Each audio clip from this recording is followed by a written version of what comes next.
know we got lights coming. Yeah, I may have you sit over here. No, you're good. It's too tight, I can stand too. And you have a twin. Yeah.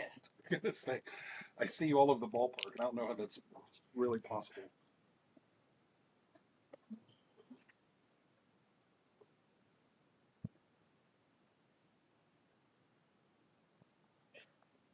Got some wheels.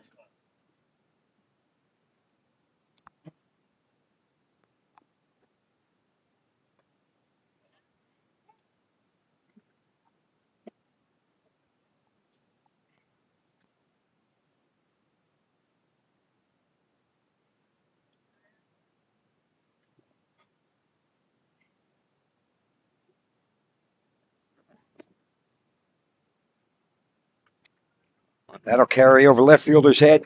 Hearthcock into second base with a stand-up double.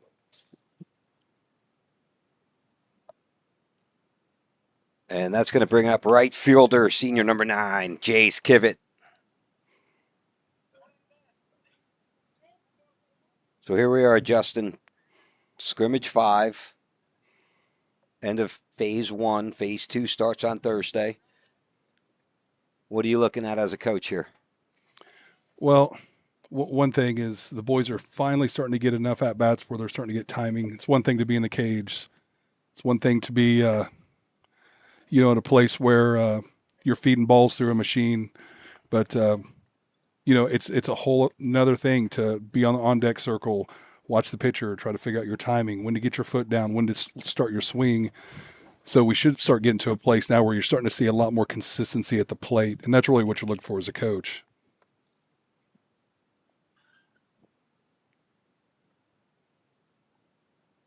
In a little bit of a wind tunnel here. Nice cool day here, 77 degrees. Yeah, it's really pretty. The field here, I know they had it in last year, but I'm just blown away. And you're the same way, Bob. We've seen our boys play on this field for 5-6 years now. Last year was, I think, the first year they had the turf. It is a beautiful facility, man. It's transformed this area. It's really nice, top tier job they did here. And this is what they'll have at Round Rock with the two-tone grass going in hopefully this summer.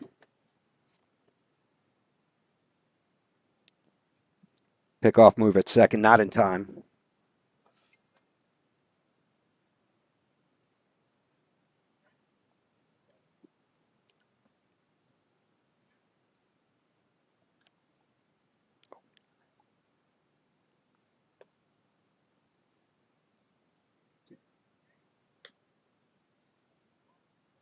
So Kivett was a two-sport athlete, baseball and football through until this year.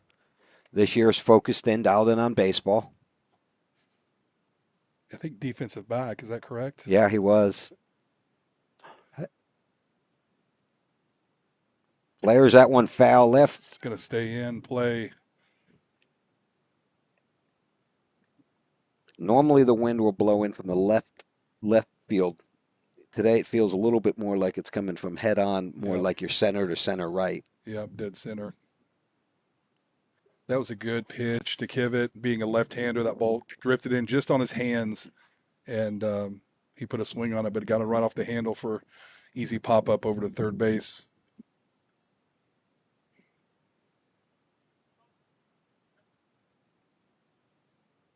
Hearthcock still on second base with one out. Luke Rodriguez, the senior first baseman, number 21 now batting. Speaking of your two-sport athletes, football, baseball, starting defensive end, we called his name quite a bit. Yeah, he created a lot of havoc in the backfields. Check swing. They're going to say went. I agree. 1 ball, 1 strike, 1 out.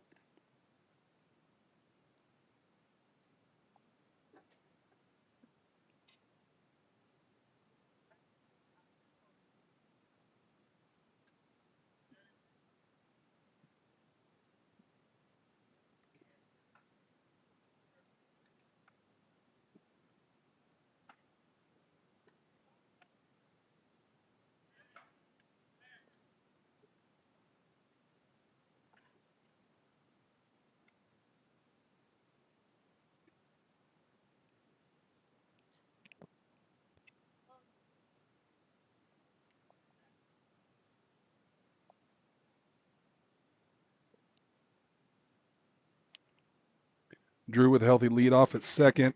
Comes set in the dirt. Good block by the catcher there.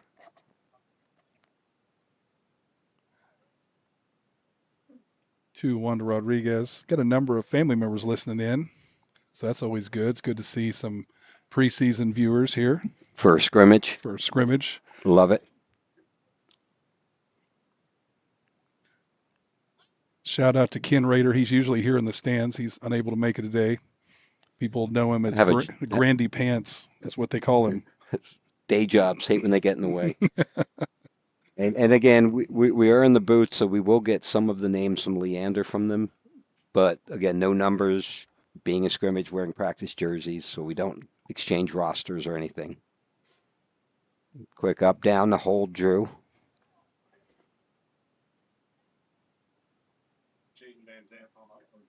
Van Zandt on the bump. Jaden Van Zandt pitching for Leander.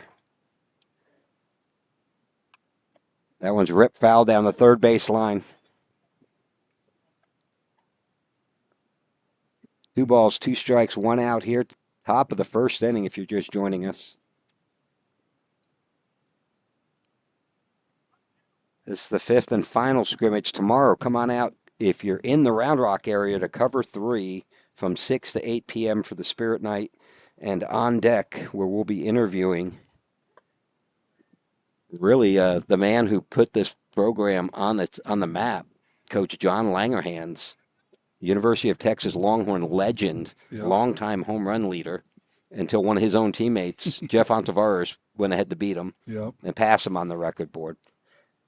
And then his son, Ryan, class of 97, state champion, drafted by the Atlanta Braves out of Round Rock High School, as well as several players, one of which I'm excited will be Josh Horvath, who's drawing some major league attention for his bullpen sessions, for crying out loud. Yep. Getting a lot of attention. It's an exciting time for these seniors. Luke Badlin here, good QAB, quality at bat. 8 pitches in. That ball's driven. Wind's going to push it foul. Pitcher's doing a great job not getting to anything really quality to hit so far. He's just been able to kind of foul off and continue to battle here at the plate. 3-2-1 out. Hearthcock still at second.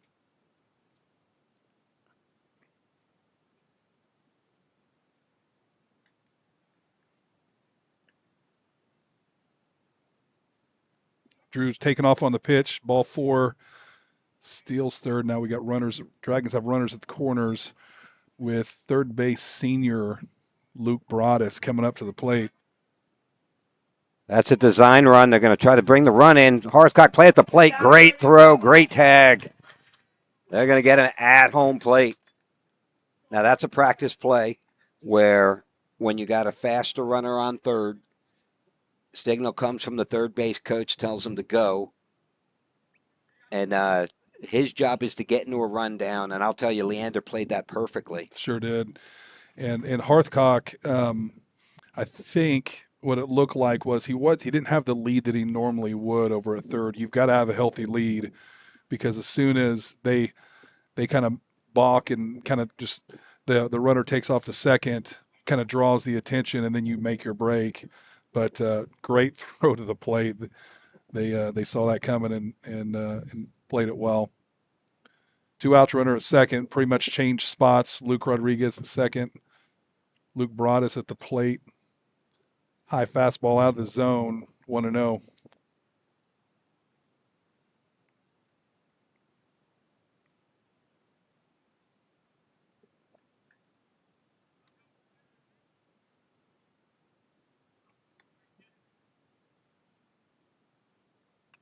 Big rips that one foul. Now for your Round Rock, they're doing a good job putting the bat on the ball, running up, as you mentioned, quality at bats, which come tournament, come district play, that'll wear down pitchers and run their pitch count up pretty high.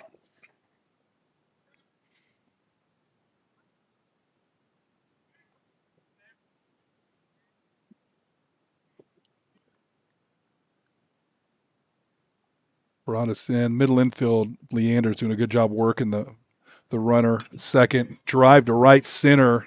That was going to be trouble. Oh, great Great diving play. catch by the right fielder. He covered some distance, lays out, makes the catch, and that'll end the inning. No runs scored. Couple of great defensive plays by the Leander Lions, and we'll go to the bottom of the first inning.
All righty, we're back here. Bottom of the first inning, 0-0 game. That one, Dove Stickler on the bump. First pitch, swing, fly out to left field. That's going to be Jack Oppel coming in on the catch. Outfield right now, I know it looks like Jack Oppel in left. It's Cade Goddard in center. And actually, I believe that might be Baker Jackson, actually. We'll have to break out the binoculars for me Yeah. to see that, that's for sure. I believe you. Yep, 13. It is Baker. So Baker Jackson, the junior, in center. It looks like Jace Kivett out there in right field. Infield, Luke Broadus at third. That one's flared foul. Drew Hearthcock at shortstop. The senior second baseman, J.P. Casman, and first baseman, senior Luke Rodriguez. Dove Stickler on the bump. That one's going to be flared to right field. Jace tracking underneath it into foul territory and off his glove, not able to catch it. Kind of carried away from him. The way the wind is blowing, blows it away towards that first base dugout. Yeah, definitely a gift there. Had it in his glove, just bounced out. Leander coming out swinging the stick. Both the batters very aggressive. You got to like their approach. Coming up, seeing strikes and just taking hacks.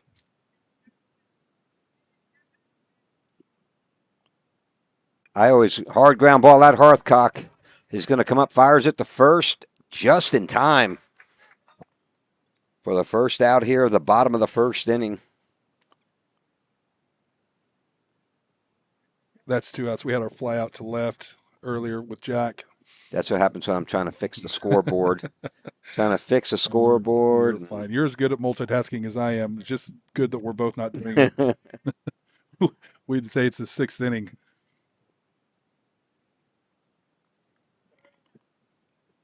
That ball misses just out.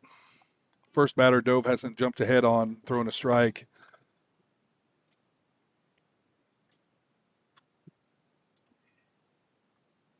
Ball's outside corner. Batter fouls it off, 1-1.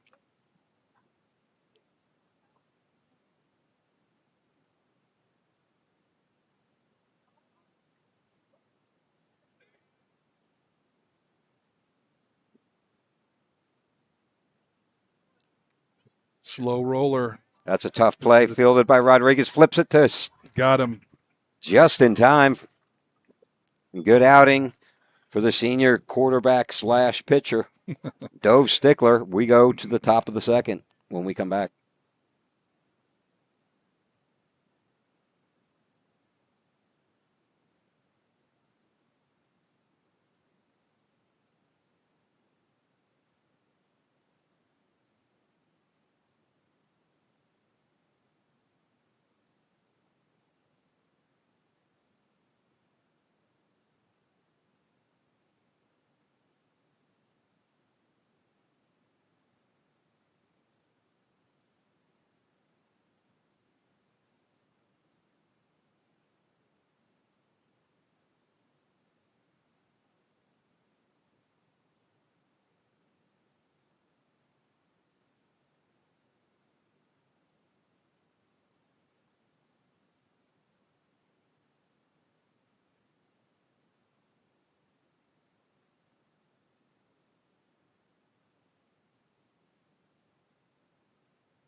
And we're back.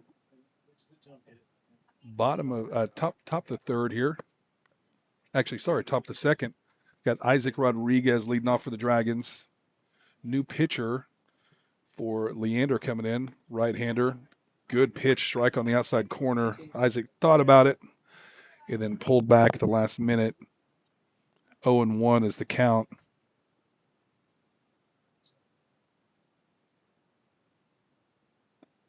Just low. Evens up the count at 1-1.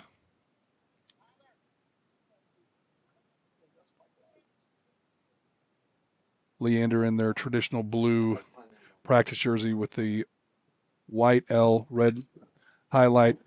Sharp grounder to short, up and throws. Easy out for Leander to start the inning. Next up for the Dragons will be junior catcher number 24, Coleman Landry, who got the start today on today's scrimmage behind the dish. You got a lot of moving pieces here for Coach Carter, Coach Rodriguez. We talk a lot about the pitching, but also on the fielding, right? And I mean, Justin, I know you with Maddox have been around a lot of these juniors, but you've got some outstanding juniors right here competing with, there's a reason expectations and hopes are really high in Round Rock right now. Yeah, for sure. There's depth at every position, and most notably, it would be depth at pitching. We've got more pitching in Round Rock, top tier pitchers than we've had probably in the last 4 or 5 years easily. And I'm including the Sakura years. You had that was an outstanding class, right? Jackson, you had Cade Weibel, who's pitching now at Baylor. Mm-hmm. You've got Travis Sakura, who just left on Saturday with the Washington Nationals, number 2 in their farm system. Had it not been for the Tommy John, nice curveball, hit hard at third. That's going to get by him. Off his glove. He's going to turn and motor for 2. Tight play at second, dives in just in time. And that's going to bring up center fielder number 13, Baker Jackson. Great interview with him. I haven't posted him live, but had a great interview during media day with Baker. And we talked with several of the juniors. You know, some of them are competing and getting opportunities here. And, you know, there's a few of the positions where you've got seniors penciled in. So it's like, how do you keep that mentality where you could go to other schools in the area and be a starter? Yeah. And how do you trust the process and the program and make the most of your opportunities? Well, it's a good problem to have, but you know, there's always the art of, as a coach, you've got to try to manage expectations and keep people connected. You know, you've got to build that sense of teamwork and camaraderie. If not, then the competition becomes too much. Carter's done a good job of that throughout the years. He's Round Rock with, you know, over 4,000 students in student body. You always Take off at second. You always have a lot of talent coming through. So you've got to be able to really manage that tension in a way that keeps people pushing, and also just keeping people going, hey, listen, we've got a lot of options here. So if you're not producing, we have somebody that can, but in a way that's going to continue to build the team and not create, you know, dissension in the ranks. Pulls back, takes that one outside. And we talked, you know, Spirit Night. Tomorrow night we have On Deck, Game Time Broadcasting, and On Deck we've got a couple of legends coming out for it from the alumni perspective. But on the last one, 2 weeks ago, we interviewed Quinn Bartlett. We talked about, you know,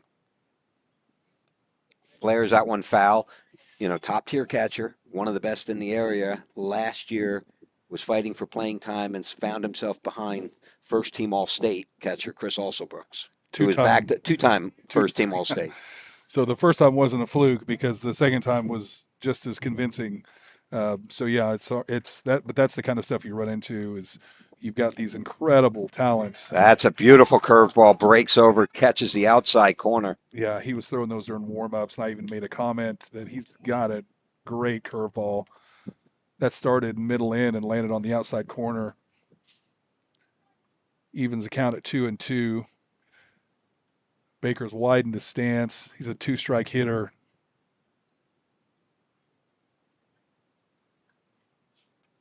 And there he goes, fouls off. That's one of those times he's sitting off speed, so he's a little bit late on the fastball. But since it got in there, he got just enough on it to at least knock it foul and extend the at-bat.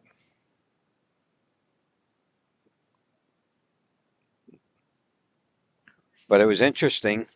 A man that you and I know very well, they talked about Coach Wells and how hard he was on them. That is true. And that one's taken high. Ball stayed up just a little bit. Takes it to full count. But it was interesting in the conversations we had because, you know, today a lot of these players can't handle that real tough, hard coach that'll rip you. Yeah. Yeah, the coaches don't get friendlier as you get older because they have just as high expectations as you do. That one fouled straight back. Baker staying in the box here. 3-2, another QAB for Round Rock. You know, as a coach, you like to see that early in the season that you're able to deal with different pitches. You know, you've got these pitchers from Leander. They've probably got 3 or 4 good pitches. As a batter, you've got to continue to foul off their pitch that he's throwing until you get one that you can drive.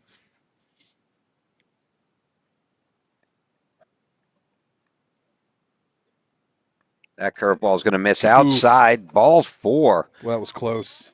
Yeah, he started kind of at the middle of the plate, and then it ran out. I think pulled the catcher away where he wasn't able to frame it. And that's going to bring up the big lefty, Hills College commit, left fielder, senior, number 29, Jack Apple, sorry. I'm used to Hank being on the air with us. Jack Apple. Well, there's a fraudulent slip. Hank will still say I was a better athlete. Right, yeah. Hank's smiling somewhere. I'm sure he's listening. In class, not with us tonight. Probably shouldn't be listening, but I would bet that he is. Jack pushes that bunt foul. That's one thing that you'll see that Jack has made a career of here at Round Rock is that drag bunt coming out of left-handed hitter's box. He's so fast. He's able to leg out a lot of those, and this is usually a perfect opportunity to do that. Third baseman's now playing in a little bit, but you can take a little bit off your bunt, especially if you're bunting on turf, because it's going to take off on you. Swinging away.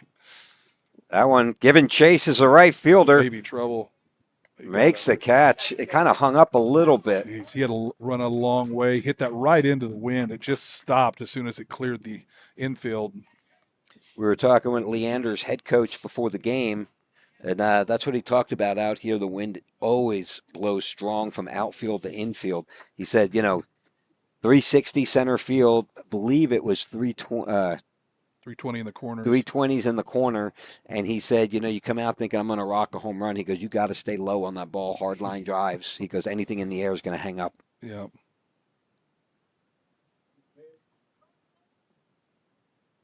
J.P. Casman coming in 0-1, swinging away at that first pitch, just fouled off. Where's he headed? East Texas Baptist University? Baptist University commit.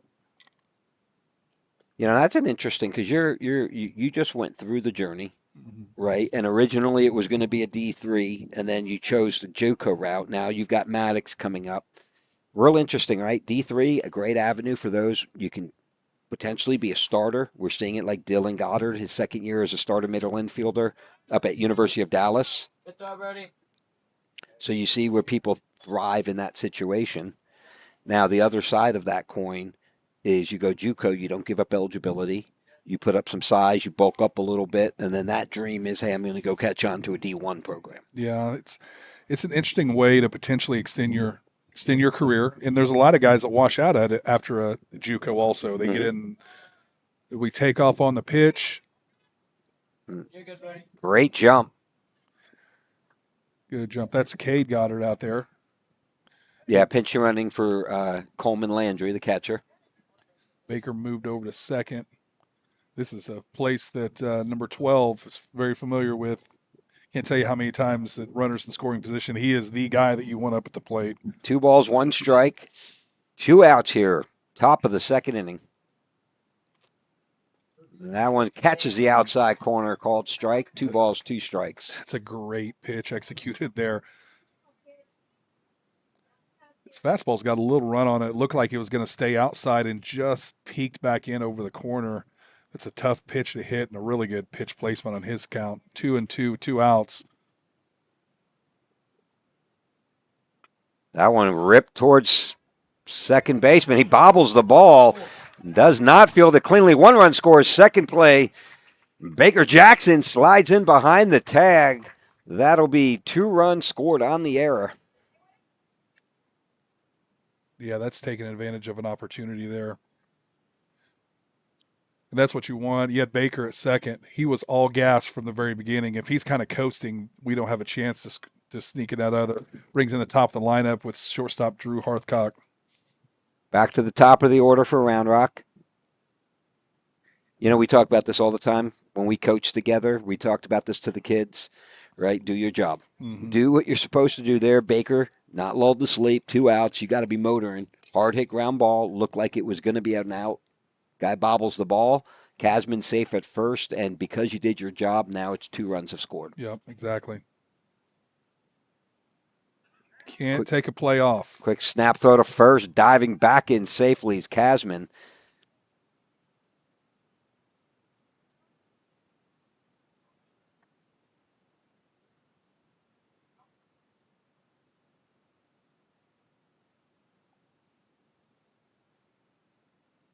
That one catches the outside corner. Beautiful pitch.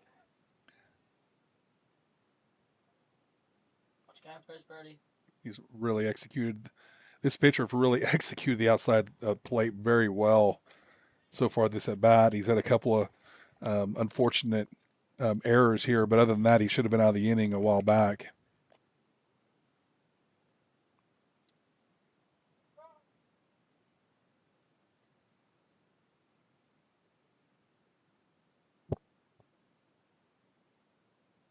Oh, kind of quick snap. Quick jump by Casman. Slides in there, and they're going to get him. Tried the hook at slide second there base. At the very end, he was reaching with his left and tried to switch it up and get around the tag. Just wasn't able to get it done. And we're going to go to the bottom of the second inning, Round Rock with a 2-0 lead in this scrimmage.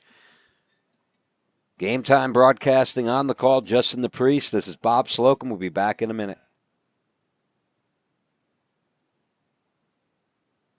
As the Round Rock Dragons bring the energy and the excitement all season long, Hughes Insurance Group is proud to power the broadcast as a game time sponsor.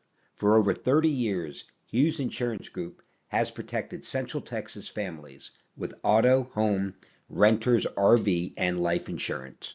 As an independent agency, Jason shops top-rated companies to find you the best coverage at the best value. Coverage you can count on, a team you can trust. Call Hughes Insurance Group today and go Dragons.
And we're back.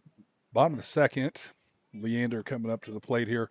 Pitching change. We've got Jesse James Fierro now, junior, right-handed pitcher coming in to throw for the Dragons on the mound. Defensively looks exactly the same, outfield and infield, so no changes there, just change on the mound. Jesse James starts out with a curveball for a strike. And I love Jesse James. I still want him rocking a cowboy hat. I think he needs to come out with that Stapleton style, the high roll on the sides. He could pull it off. He could definitely pull it off. That ball misses low. 1-1 is the count.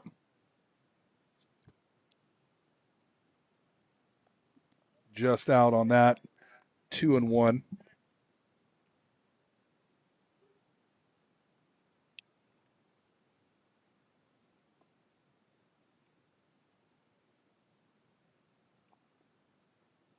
Down the middle on that one, 2-2, probably the lower part of the zone. Kind of a taller hitter here for Leander. That probably was borderline, but ended up with the call, evens the count up at 2-2. Check swing. That one's going to be off his foot, foul. That fastball ran in on him. Got it off the handle, then off his foot.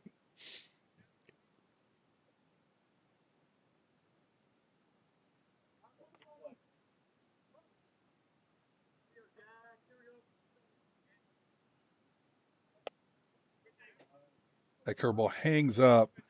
Baker Jackson still out there in center field. Right fielder still Jace Kivett. I believe that's Jack Oppel still in left field. Luke Broadus, third base. Drew Hearthcock, second base. J.P. Casman at second. And still Luke Rodriguez at first. Jesse James gets the strikeout on that one. As you mentioned, Jesse James Fierro on the bump. And the junior Coleman Landry behind the plate. Oh, that's a beautiful curveball for a strike. Coleman Landry, the first junior of what I'm sure is going to be many out of Round Rock to commit.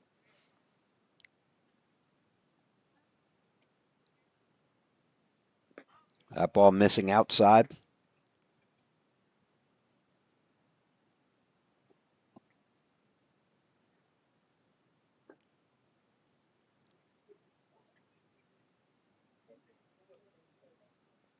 In the dirt, skips that one. Gets past Landry.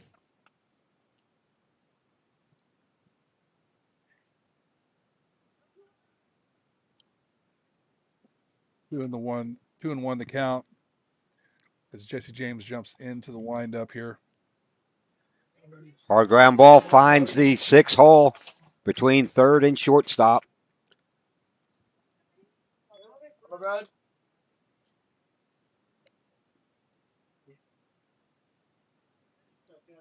Good job hitting there with the Leander player battling to 2 strikes.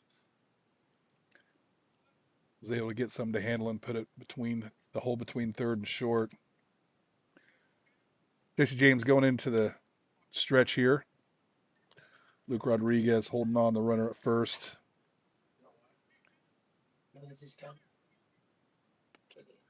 Outside corner for strike 1.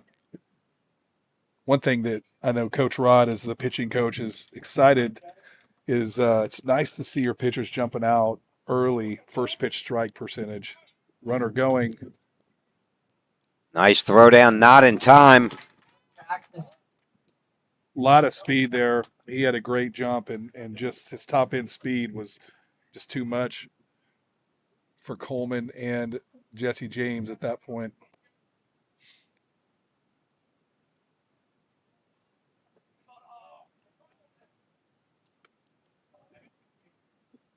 Little different dimensions and different angle here than Round Rock. Dead center from here, home plate dead center is west, almost due dead west. A lot of the wind coming out of the southwest will come out of the left field. In the summertime, you see more of the southeastern wind, which will come from the right field line towards the third base dugout. Actually, I stand corrected. It'll go from southeast, will come out of the left field and Left third field in base on the dugout. batter. Yeah, that's why the coach was like, you can't hit anything high. Expect it to carry too far. Hearthcock, smooth, fires it over to first for the out. That'll be the second out of the inning. Advances the runner to third. I know it sounds like a wind tunnel. We're not complaining 'cause it's a beautiful breeze here on a beautiful day. It actually feels like AC. It really feels good in here. Beautiful day for baseball. Currently 75 degrees, 44% humidity. There is a 6-mile-an-hour wind coming out of the south, which is pretty much right over the third base dugout. Tonight, the Dragons were visiting dugout towards the right field. Feels a lot more gusty than a 6-mile-an-hour.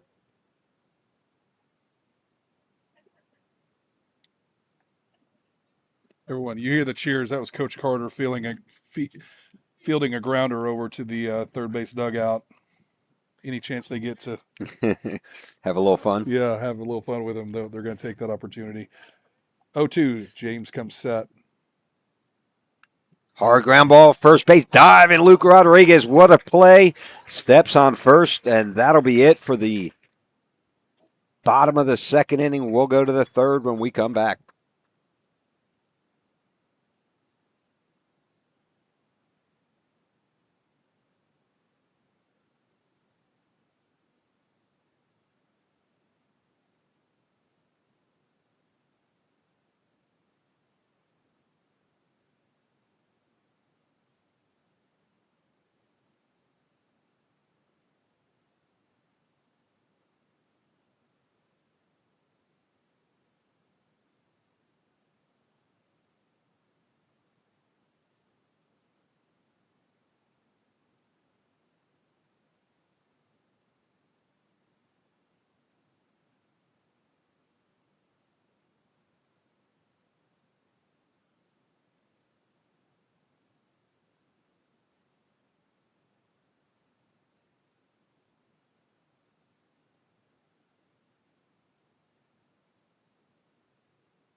Here we go, top of the third inning.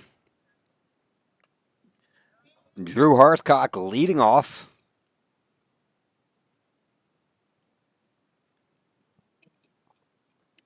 Fouled that one straight back. 0-1.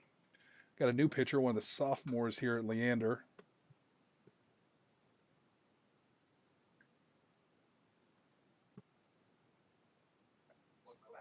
Looks like tried for a slider just on the outside. Evens count at 1-1.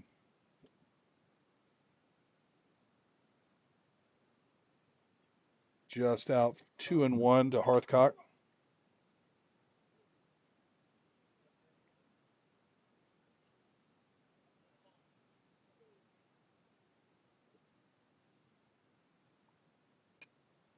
That ball's driven to right center. Looks like trouble. Nope. Second baseman drifts it back. I did not see him be able to make that play. That was a heck of a play by second base. First out for Leander. Brings up left-handed batter, right-handed thrower Jace Kivett. Been out in the right field so far for this scrimmage. Definitely right now in the running for starting right field. For sure. Jace made some, just speed, plus on the speed. Great defensive fielder. That one catches the outside corner. Strike one is the call. Yeah, just another one. Kind of like Jack Opple coming out of that left-hander's batter's box. Covers a lot of ground, really a danger. Anything on the ground, you better get it out because the kid can flat fly.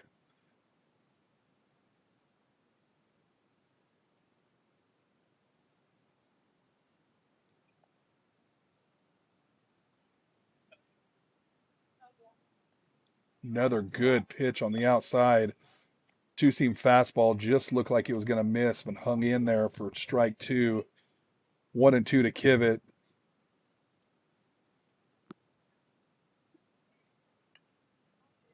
Hard ground ball right at the second baseman. Scoops it up, throws it over the first for the second out of the inning.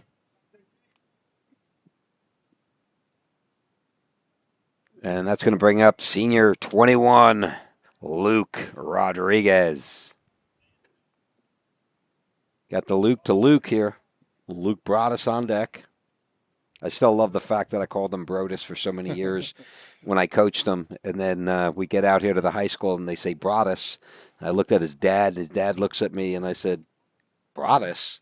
And he said, yeah, that's how you pronounce it. I said, why didn't you ever correct me? I called him Brodus the whole time.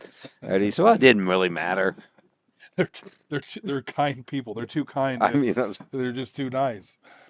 We're going to get Luke Broad is on deck with Luke Rod in the box.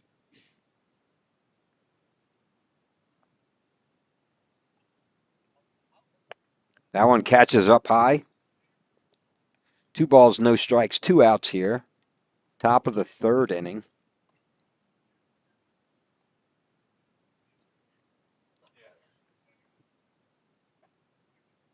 Hard rip. That's going to get down for a base hit.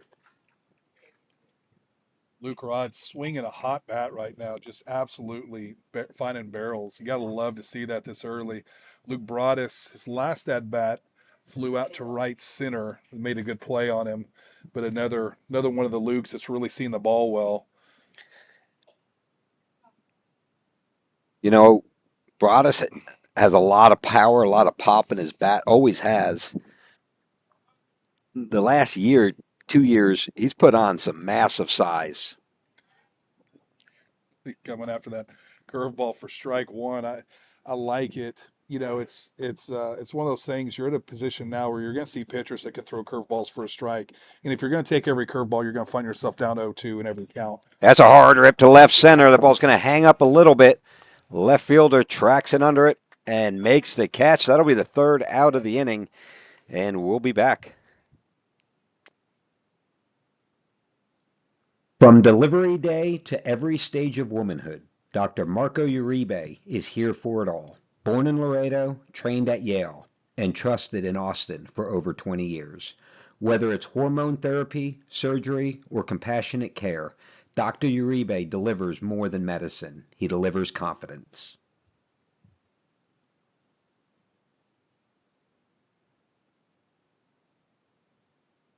As the Round Rock Dragons bring the energy and the excitement all season long, Hughes Insurance Group is proud to power the broadcast as a game time sponsor.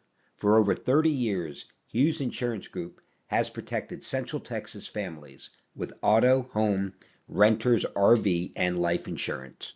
As an independent agency, Jason shops top-rated companies to find you the best coverage at the best value.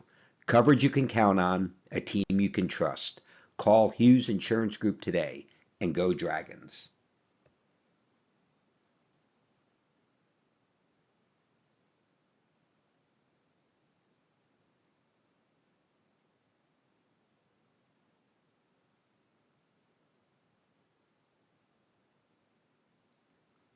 As the Round Rock Dragons bring the energy and the excitement all season long, Hughes Insurance Group is proud to power the broadcast as a game time sponsor. For over 30 years, Hughes Insurance Group has protected Central Texas families with auto, home, renters, RV, and life insurance. As an independent agency, Jason shops top-rated companies to find you the best coverage at the best value. Coverage you can count on, a team you can trust. Call Hughes Insurance Group today and go Dragons.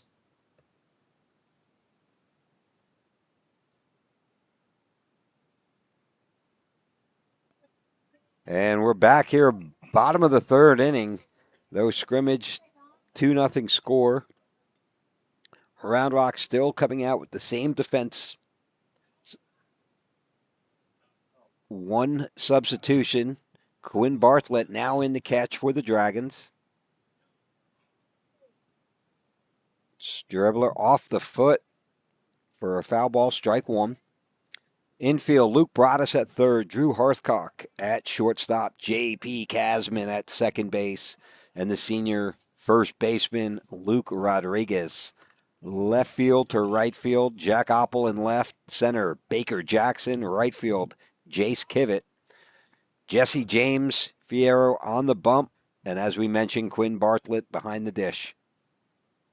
There's a good rip at shortstop. Hearthcock's going to play it on the bounce. Quick fire to first. And he's safe. He legged that one out. Great hustle out of the box. That's a tough play at short. It's one of those ones where you're either going to try to make a diving catch and go get it. The bounce took him deep in the hole. Long throw. I think that call could have went either way. I think we might have had him by maybe a tiny bit, but it's too close. Umpire saw it a different way. He is safe. Legs out an infield single.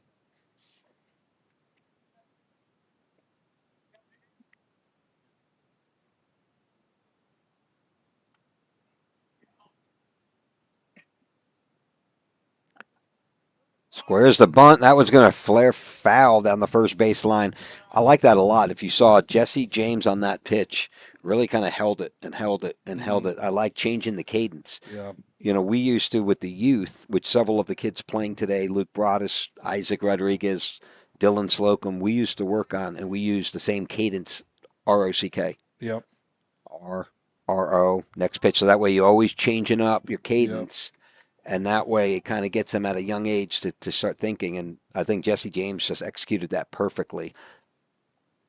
Well, he's already got a bag swipe from him last inning. I think he's thinking about now. Quick snap throw to first. Ooh, throw is just off the mark. May have had him with a good throw there. That was a quick move by Jesse James. Yeah, I think he caught him leaning just a little bit. Throw was off the mark. One thing about when they redid Leander here, I don't remember them. Maybe they always have had they must have been dugouts are the same distance. There's a lot of, just like Round Rock, there's a lot of foul play here. Squared to bunt. Pulls it back, throw down, and they got him. Oh, he kind of slid around. Throw was there. And JP doesn't like it. He's talking to the umpire, and he's saying he slapped him, got the tag on him. Umpire didn't see it that way. Either way, he definitely had a unique slide going on there at second. Obviously, from our point, the ball was there early, but he looked like he contorted his body a little bit, got around the tag. I mean, the umpire was right there on the call, so got to trust his judgment there.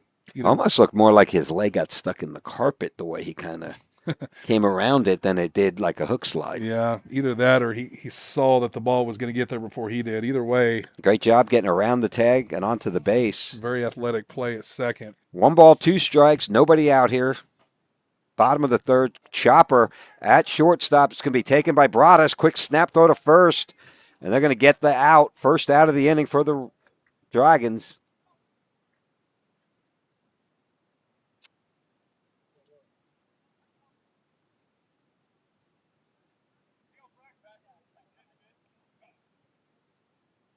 Dragons now with 1 out. They're going to be squeezing the infield. We don't have that clock. We don't have that connected.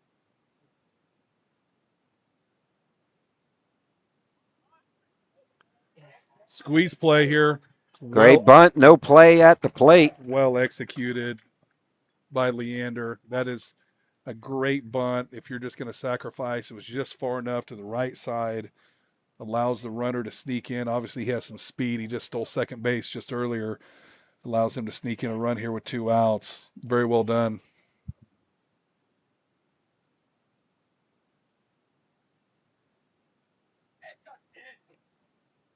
Misses outside. Yeah, that was a perfectly executed bunt. You like to see that this time of year if you're a coach.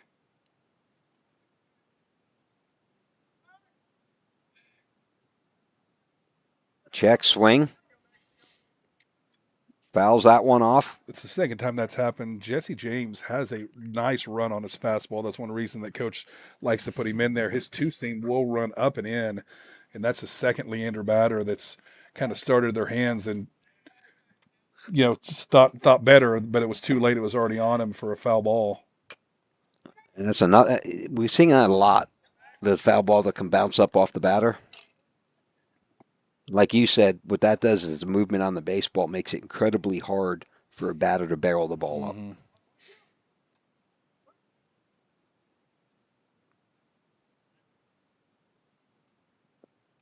That one's low. When the boys were younger, you saw that a lot. And, didn't have to be an overpowering pitcher, but smaller hands. Yeah. The way they'd grip a ball with 3 fingers, it would make the ball move a little differently. It's real hard to barrel it. 2 out. That one's down the middle. Doesn't get the call. He was just a little bit low. Takes it 3-2, 2 outs. Nobody on here, so Jesse James working out of the windup.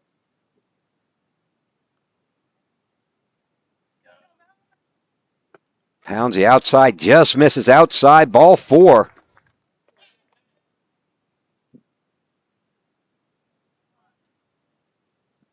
Good at bat there for the Leander player. QAB, I mean, somebody who's going to take, 3 balls, 2 strikes, and then continue to foul off. Good pitches by Jesse James, forces them just out of the zone. Looks like we're going to have a pitcher change here.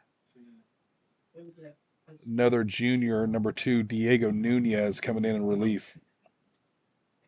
Good outing by Jesse James. Yeah, His first outstanding. inning, I think he only threw 10 or 11 pitches overall. Probably in a normal situation, they'd probably continue to just leave him out there. But again, we've only got 7 innings on this scrimmage, so good opportunity to see what Diego does coming in relief. It's also, there's a few things. Number one, I like making a change in a scrimmage here in the middle of an inning, right? Because that's going to happen in the game, getting more game ready. The other thing is I'm really impressed with Jesse James because you're not throwing how you're going to throw in a game. And what I mean by that, right, you're working on certain things like, hey, I want to see my high fastball, the low fastball, then I'm going to come back with an outside curve, and I want to see that combo. I want to see this combo or how I'm hitting this spot, or maybe in a situation I would throw a curveball, I'm throwing a fastball, or vice versa, because it's a scrimmage. So I'm just trying to see how things come together. Yeah. You see a lot more of that versus how I may be pitching when it's live. Yep, and this is what you want to see. Like this is where you try out some stuff. Diego, by nature, is one of our outfielders, junior outfielders. It's really putting a lot of pressure on a lot of other of our outfielders for battling for a starting position, but also can come in relief. I played, Maddox being the same age, we played with him for years. and just a kid that just doesn't get shook on the mound. He doesn't take anything personal, just goes out and does his job. He will throw strikes. And coming from the left side, you like to see that as a coach, being able to come in and change it up in the middle of an inning. So he got runner on first. Right-handed batter Diego Nunez is going to work. And there he is. First pitch popped up. Should be a routine. Asman trails under it, makes the catch, and that'll be it for the third inning. We go to the top of the fourth, 2-1 ball game here in a 7-inning scrimmage.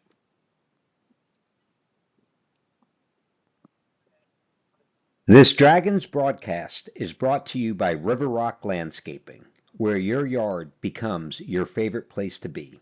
From custom designs to turf, irrigation, and outdoor living spaces, they turn ordinary into oasis. Locally owned, proudly Round Rock. Call River Rock Landscaping or visit rrlltx.com to start your dream yard today.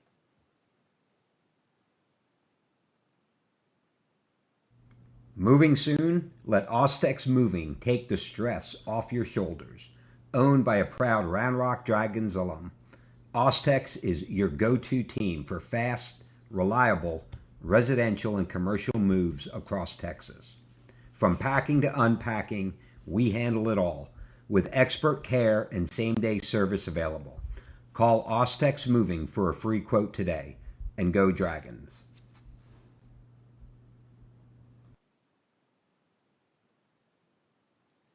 From delivery day to every stage of womanhood, Dr. Marco Uribe is here for it all. Born in Laredo, trained at Yale, and trusted in Austin for over 20 years.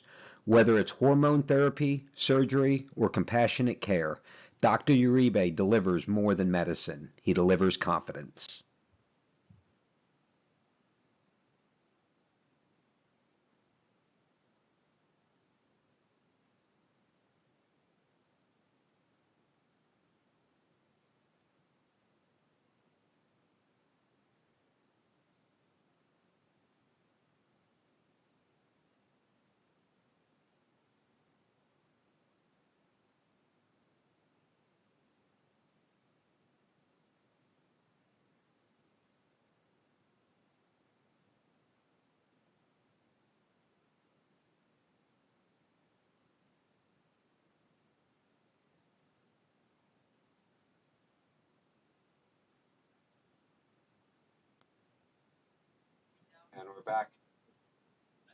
And we're back. Top of the fourth inning.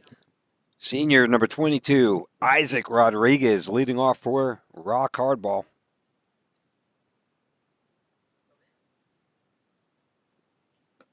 First pitch misses outside, ball one.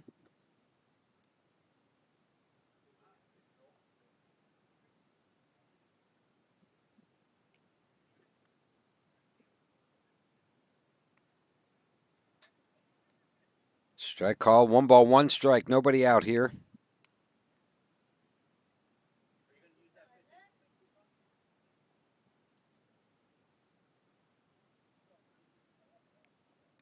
Hard rip up the middle, that's going to be a base hit.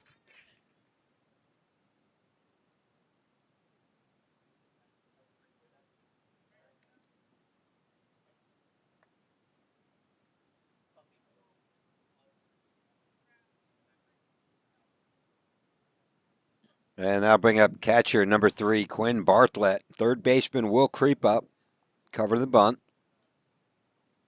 Rodriguez with a good lead there at first base. That ball misses outside, ball one.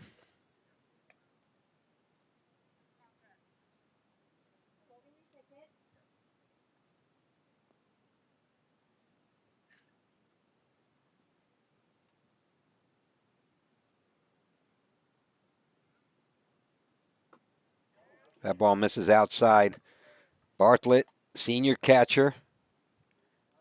The D1 commit. He's Mississippi Valley State. That ball missing outside. 2-1.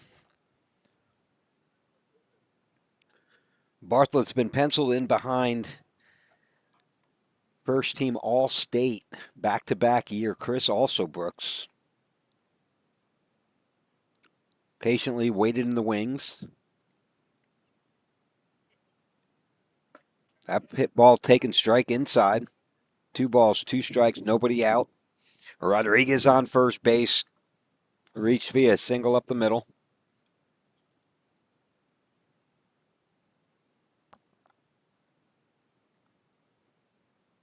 That ball's in the dirt, gets away. Rodriguez easily in the second base. Good, Logan.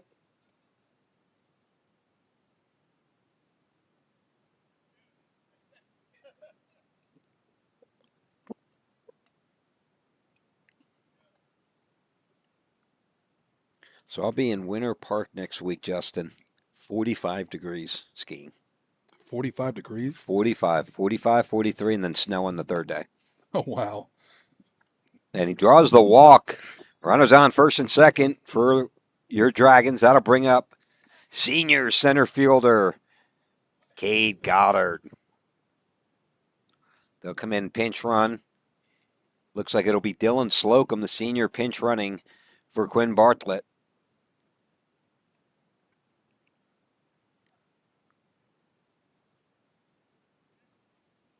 Cade, one of our senior outfielders, just an absolute rock star out there. Was solid for us all last season at the plate. Also, he led off part of the season. He hit 4-hole part of the season.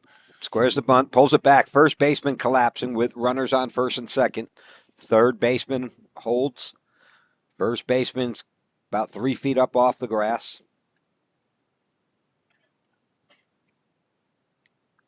Carter really loves the call here to bunt, move these runners. Doesn't matter if you're a power hitter or not.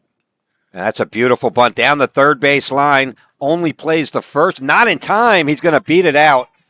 This is one of the things Cade played for me for many years. We ended every single batting practice with bunting competitions.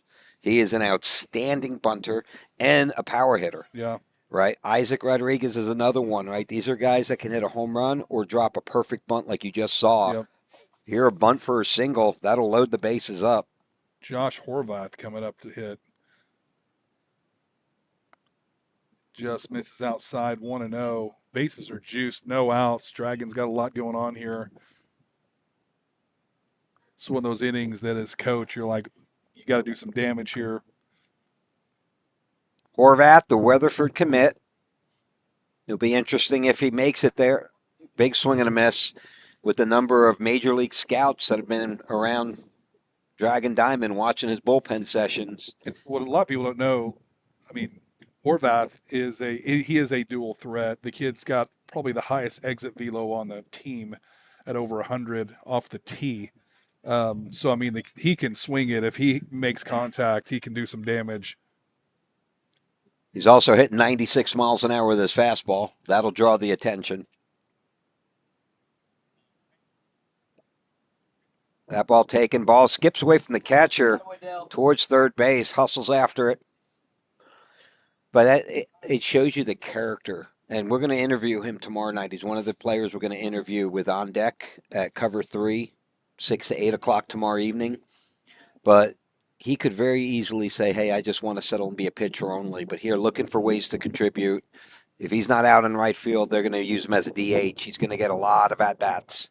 Yeah, absolutely. Runs it up 3-2, no outs. I love it. I go back to that Derek Jeter in his high school days. Had committed to Michigan, but they were suspecting he'd be a first-round pick. He was still balling out on a sprained ankle. Yep. Ball's up. Wind is going to push that out of play.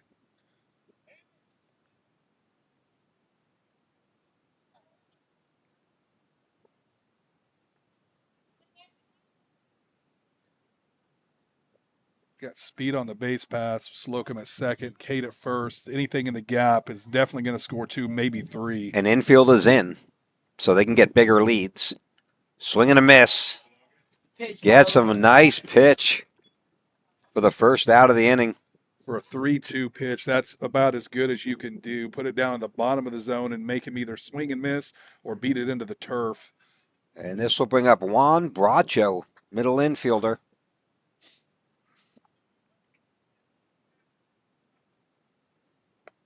That one runs high, ball one. You know, this is one of the things as a coach. You got nobody out, bases loaded. You got to put a couple runs on. Yeah, definitely do. You hate to see strike out with bases loaded. At least put the ball in play. Give us a chance to either tag up or, especially with the infield in. That ball misses outside, 2-0. I thought he was going to get that call. It's very, very close there.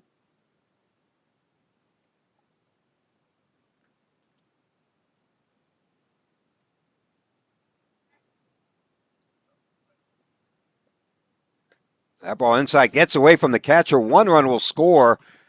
All base runners will advance. It's number 22. Isaac Rodriguez comes in to score. Slocum's now on third. Goddard's on second, both with speed. Anything hit towards the outfield, both will score. Infield in again, since there's no double play option. That one's taken down the middle, strike one. 3 balls, 1 strike, 1 out here. That's the one as a batter when your coach is giving you the take sign and he throws some cheddar right down the middle. You're going, oh, coach, I may not see that one again. There's outside for Ball 4. We'll load the bases again. Junior Maddox DePriest coming up to bat. And that's going to draw the coach. They're going to have a quick conference here.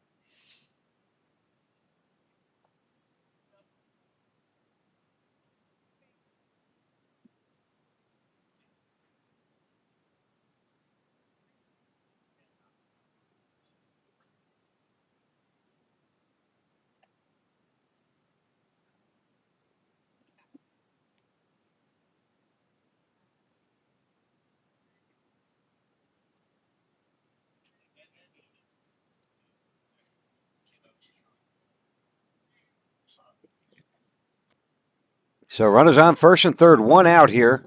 Top of the 4th inning. And second. Oh, bases are loaded. Bases are loaded. I actually knew that. I'm multitasking and not doing a very good job at it. It's okay, Bob. Maddox jumps in the box. Maddox DePriest, the junior infielder, flares that one foul off the first base dugout. Get ahead, Lug. Going with the knickers, high socks. Round Rock for the 5th time wearing their maroon no-sleeve vest. Black T-shirts underneath. Curveball misses. Gray pants, maroon helmets. Meanwhile, Leander Lions, royal blue jerseys, gray pants, royal blue hats. That one's flared foul into the batting cages. Beautiful facility here. Yeah, it really is. This is what we're looking at doing at Round Rock too, running that turf behind the dugout for the bullpens. It's very nice. Which will be nice, a lot safer behind the. That one floats high. 2 balls, 2 strikes. Yeah, like I said, we've been playing here for years, and I remember where the base paths were like canoed out almost. It was a dirt field. Big swing and a miss. That's second out of the inning. And that looks like it's going to be the senior outfielder, number 15, Brooks Miklinchek. Brooks bats righty, throws lefty.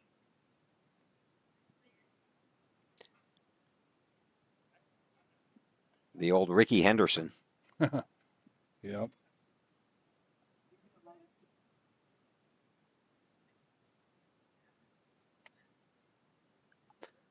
Ball 1. Infield goes back to the normal positions. With that ball catches the inside corner, strike 1.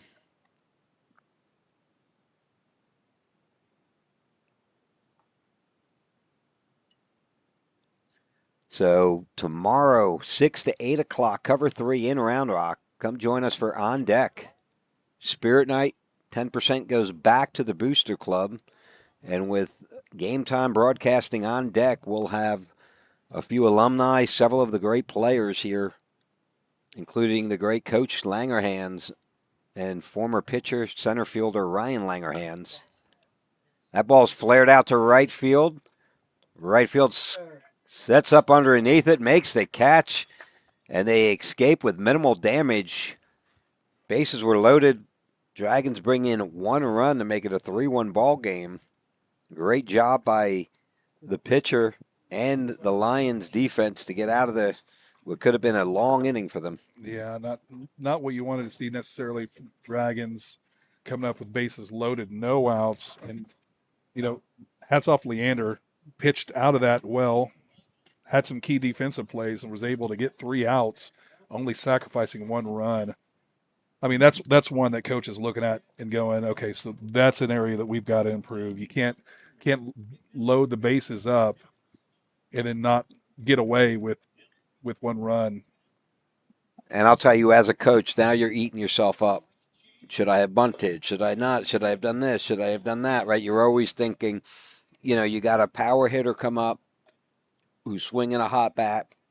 Do I let him swing, or do I generate a run or two? And the thought here is, if he's swinging a hot bat, he finds a gap. That's 2 or 3 runs right there. Yep, absolutely.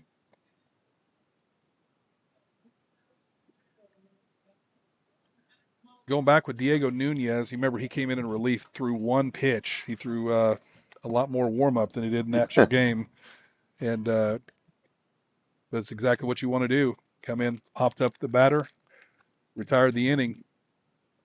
Quinn back behind the plate. Couple of defensive changes. At third base, you've got Jesse James Fierro.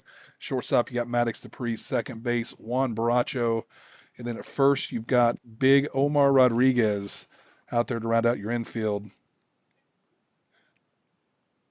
Outfield, looks like left field, you've got Josh Horvath. Center field, Cade Goddard. Right field, lefty Brooks Miklinchuk. Brooks Miklinchuk. There it is. I just saw it when just as you were saying it, he turned around. I saw the 1-5. All right, Nunez coming set, first batter.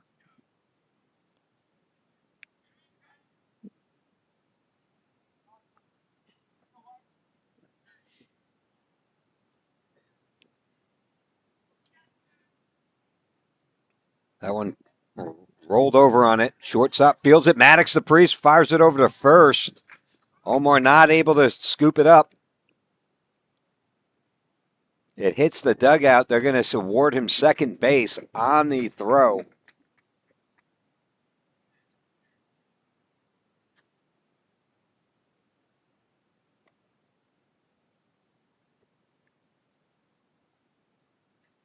That's one of those tough plays, Justin. A bang-bang play. You got to get the ball in and out of the glove quickly. Yep.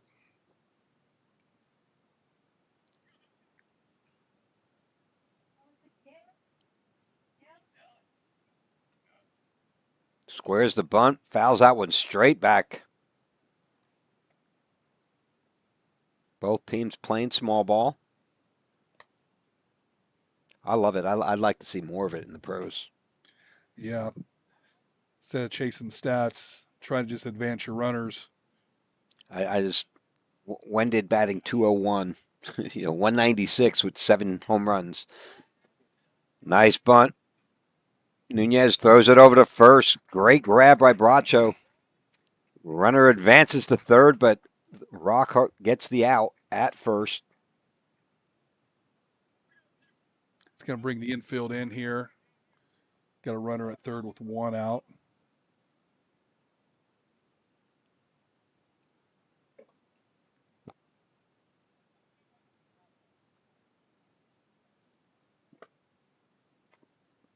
Curveball up and in.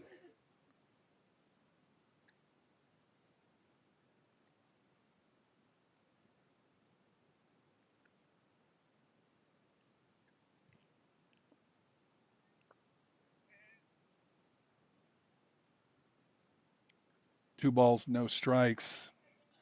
Diego in the stretch with runner on third. Leander threatening here. Bottom of the fourth. That ball down. Quinn snap throw over to third just in time. Jesse James there.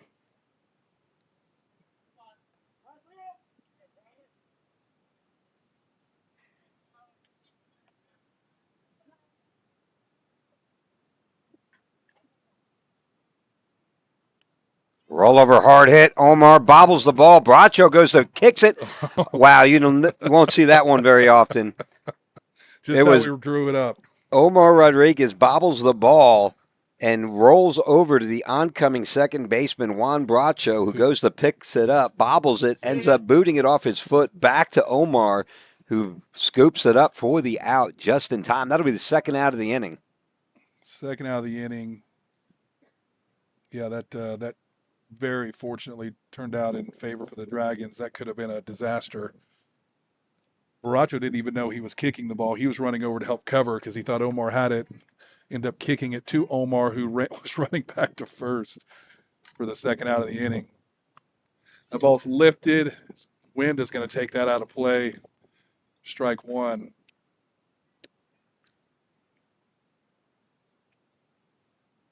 So bottom of the fourth inning, technically not keeping score. We are just because you might as well. It's 3-1. Doing a few good things. Doing a few things to work on. That's more importantly, right? And you mentioned it last inning. Bases loaded, nobody out. We brought one run in. You got to be able to capitalize in those situations as we move into tournament play come this Thursday out at Dragon Diamond. Big flare, hit hard at shortstop, and that ball gets past Maddox. Just having a tough time out there right now. Easily 99 times out of 100, he probably comes up with that. That ball bounced up and just got away from him. And that one, I want my third baseman. I want somebody talking to him. I want him, hey, dude, you're a great player. Let's shake it off, forget about it. Like you said, 99 out of 100 times, that's a routine play for him.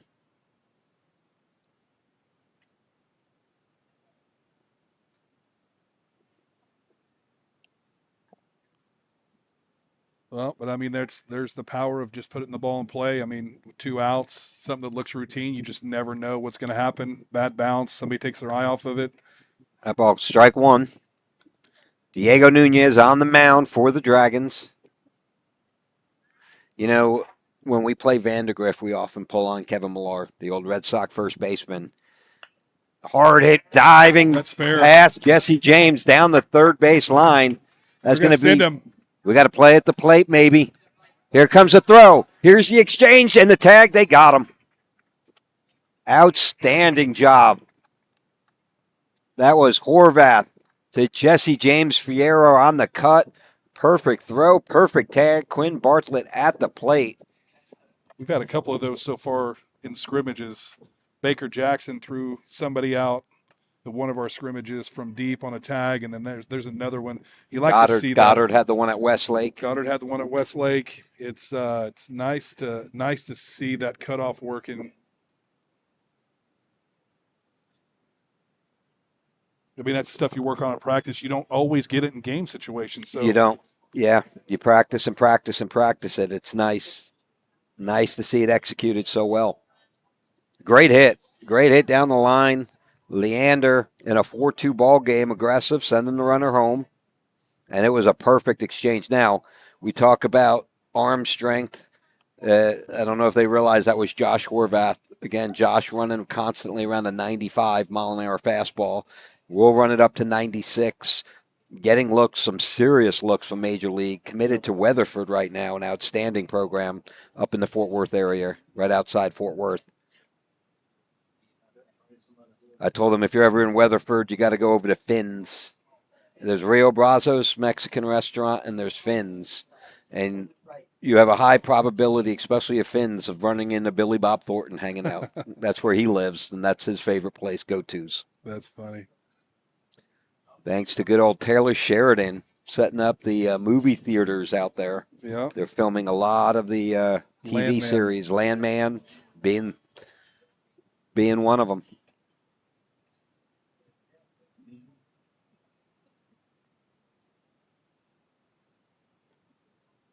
To your point, Bob, This is why you play the scrimmages. This is why you throw people in different positions. Yep.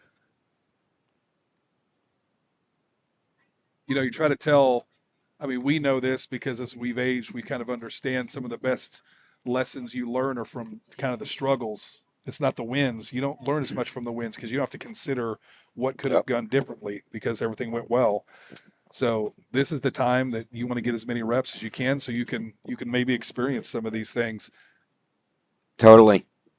I had an old sea level I used to report to, a chief revenue officer.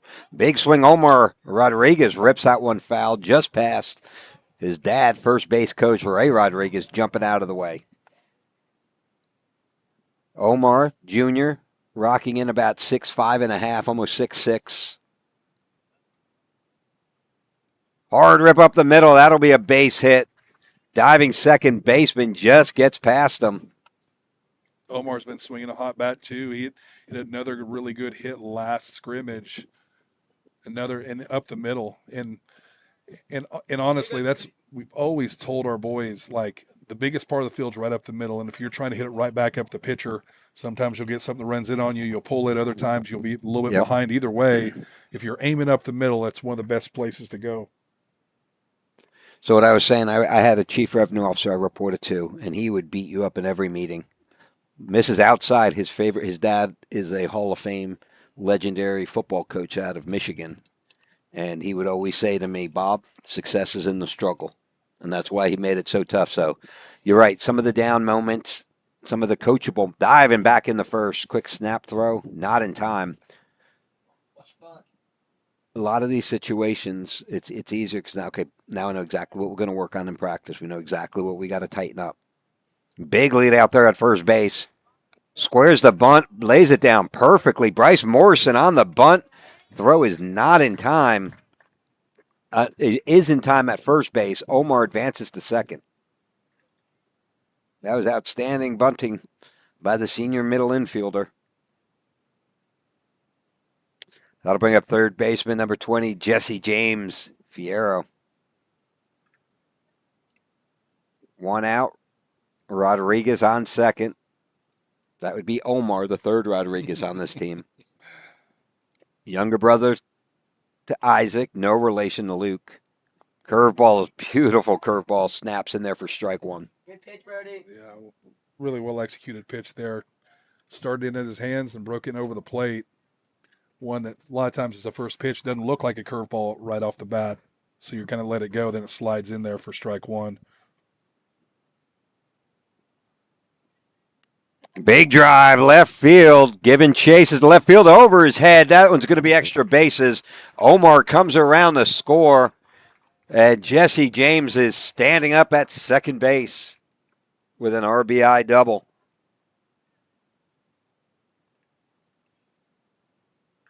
That brings up catcher number 3, Quinn Bartlett. You good, Brody? Got some activity in the Dragon bullpen. Looks like we're going to see some more pitchers from the Dragon repertoire that they have there. They've got quite the group that can throw this year. So they're doing a 7-inning scrimmage, and then what is the name of the game that they're doing after? Chaos after that, which is built off a pitching machine and kind of played like a real game. Boys love it. You get a lot of reps, get a lot of defense. So it's kind of fun to see that. Big drive, right field. Right fielder coming in on the ball. Makes the catch. Fierro goes back to second base. And that'll bring up senior center fielder number 5, Cade Goddard. Cade, along with Jack Oppel, the 2 Hills College commits. Bunted for a hit with runners at first and second last at bat. We're going to get to see him swing now with 2 outs and a runner at second.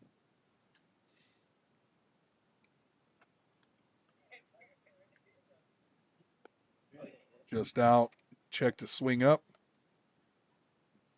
I've been around the program, so have you. You've been able to watch his older brother Dylan play, and they have a lot of the similar mannerisms. 100%. I actually got to coach Dylan one year. Drive up the middle.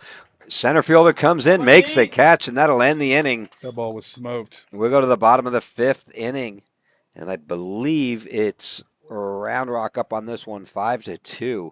Yeah, I got to coach Dylan when he was 13, his 13 year, and it was fun. He had a lot of fun. It was a lot of fun to coach. Cade, I coached pretty much all through until he was 14. But great family, a lot of the same mannerisms. Both of them sprouted up around 13, 14, 15, put a lot of size and height on. And Dylan doing an outstanding job, earning a starting position as a freshman up there at the University of Dallas in his sophomore year now. Unfortunately, we had games, was unable to make it out, and we had media day. But he was at Concordia playing this weekend. He's up there. We talk about the 2-time back-to-back first-team All-State catcher, Chris Brooks. Chris' older brother, an outstanding catcher out of Round Rock. I think he was first-team All-District. Mm-hmm. He's the catcher up there at University of Dallas with Dylan Goddard. Wow. That's got to be a lot of fun for these boys, being able to play at a high level, 6A Texas high school, be able to join each other again in college. That's got to be just an absolute blast. And it's going to be the senior sidewinder, Max Min, coming out for your Round Rock Dragons. They're so deep on pitching. Yep. So deep. Max is one of those pitchers that you can come in and completely mix it up. Arm angle's completely different. He's got a great breaking ball. It's fun to watch these guys try to adjust to his style, which is completely different than anybody else on the roster. You have, we haven't even seen Jackson Yepes today. We haven't. We've Omar. We haven't seen Omar. Any of the seniors.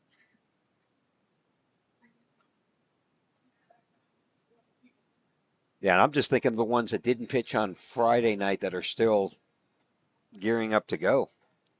Well, I think we're saving them for the Thursday Thursday opens tournament play. We talk about this a lot. You got 3 stages of, right? You go through tryouts, but then you get to the scrimmages. You get through the scrimmages. Phase 2 or season 2 is the tournament play, which I cannot believe it starts this weekend over the next 3 weekends. Mm-hmm. It's madhouse, just comes at you at 100 miles an hour, and then boom, you're in district play. Yep, absolutely.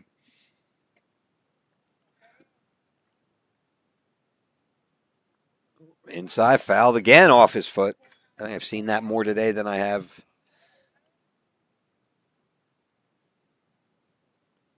Max, one of our seniors. I believe, is this the 5th or the 4th? Bottom of the 5th, or would it be considered bottom of the 4th? 5th? Bottom of 5th. Yeah.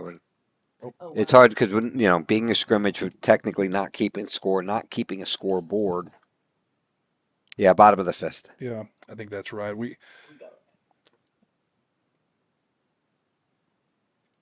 Not material, really. Just hard flare and climbs a ladder. Juan Bracho, what a catch at second base. Taking a hit away from Leander. Just showing again how much depth we have in the middle infield.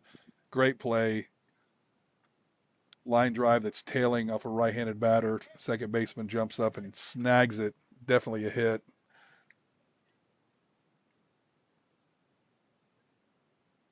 That ball behind him. Ball 1. Min losing. That's the second time he's done that. He keeps kind of looking down. That's very uncharacteristic. He's usually majority strikes. Just like big that. Drive, center field. Goddard comes in, lets it fall in front of him. Wisely lets it fall. Had no play on it. He wanted to, but he again, did. It was a smart play. It would have gotten past him. Juice isn't worth the squeeze with a fast runner. That's an inside the park home run if you miss that ball. Yeah. Looks like Brooks Miklinchek still out there at right. Jack Oppel at left. As we said, Cade Goddard in center. Got Bryce at third. Bryce Morrison at third. J.P. Casman at short. Juan Bracho at second. And Omar Rodriguez at first. Looks like home. Is it? No, that is definitely Quinn Bartlett behind the dish. Quinn's behind the dish. And Maxman on the bump. Fouls that one back. 0-2.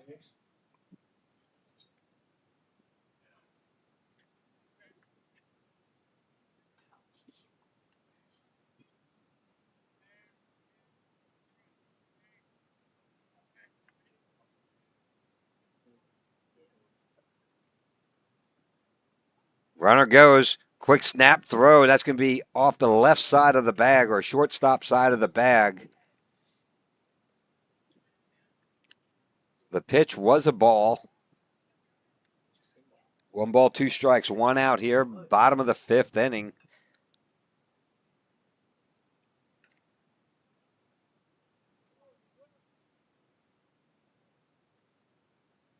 Good pitch. Oof, doesn't get the call. 2-2. Must have been a little bit low. That one of those kind of weird breaking balls that Max can throw. With his arm slide that really is unique. That one's flared back out of play. I don't remember him throwing sidearm. He's always been a little bit of a sidewinder.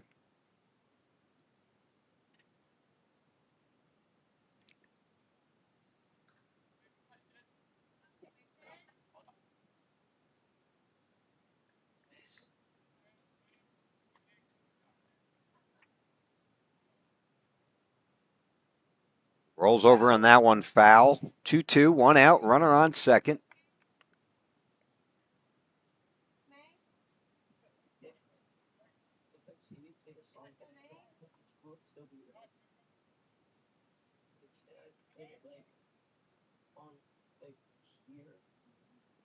Got him.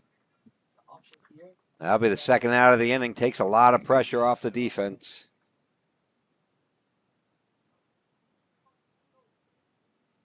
Two outs here. Facing the left-handed batter here from Leander.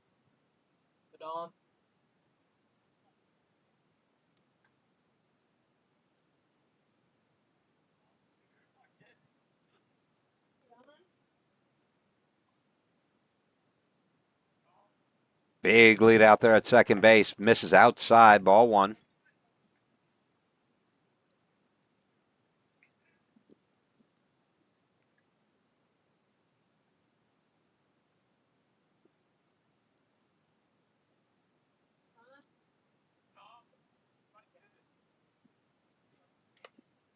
Flares that one foul.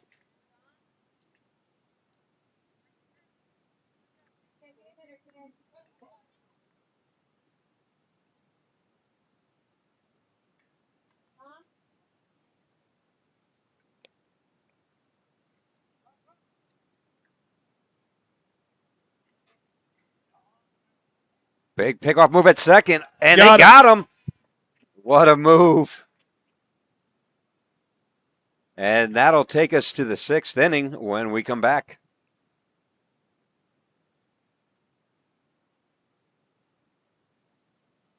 This Dragons broadcast is brought from delivery day to every stage of womanhood. Dr. Marco Uribe is here for it all. Born in Laredo, trained at Yale, and trusted in Austin for over 20 years. Whether it's hormone therapy, surgery, or compassionate care, Dr. Uribe delivers more than medicine. He delivers confidence.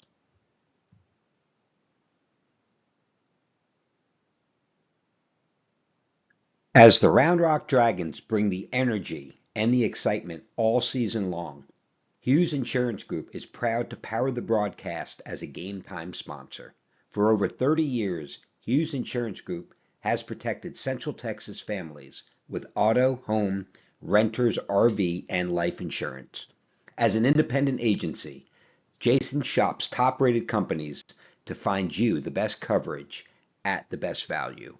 Coverage you can count on, a team you can trust. Call Hughes Insurance Group today and go Dragons.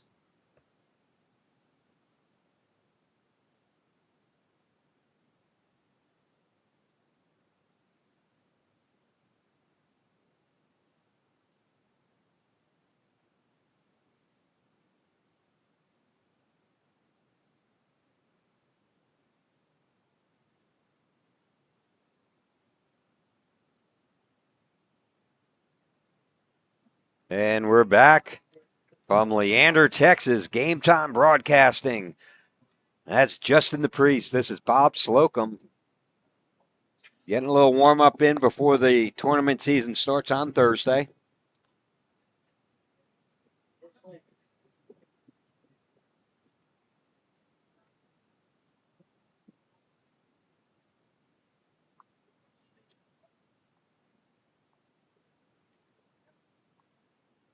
Looks like we're continuing to see more and more Dragons make their way up the plate. Again, we got 7-inning game, or scrimmage. So we're trying to get as many looks as possible. Brings up number 2, left-handed, which you guys know him as a pitcher here for this game, Diego Nunez, one of our juniors here. Diego's been swinging a pretty hot bat here the last few scrimmages. And there he flares one into left center. Again, Diego has absolutely been on fire here this season. It's absolutely incredible job. He's one of those left-handed batters where you think even, if there's not a ton of velocity up there that he's going to pull it. He is notorious for pushing it right over shortstop or between third and short, finding a way on base. You got to love it. Next up, number 0, Bryce Morrison, one of our seniors. That ball just missed, swing and a miss.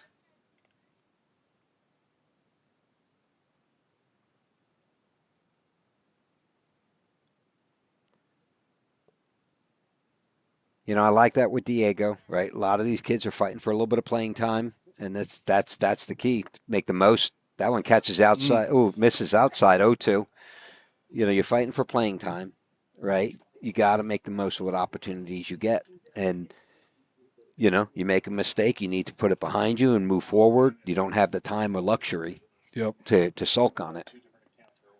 You really can. And here's one thing. I mean, all of these guys, they come to a realization that the game doesn't get easier. Baseball just gets harder. More velo, harder hit balls. You have less time to respond. So there's going to be opportunities to make mistakes. That ball just misses outside. That's why when you get up this level, Bob, you realize just how good you have to be to hit 300. Oh, yeah. It's insane. To fail 7 out of 10 times, you have to be really good. Big, hard hit at shortstop. Runner was going. That throw is just off the mark. Great dig by the first baseman. They had a hit. Let me stand corrected. It was a full count.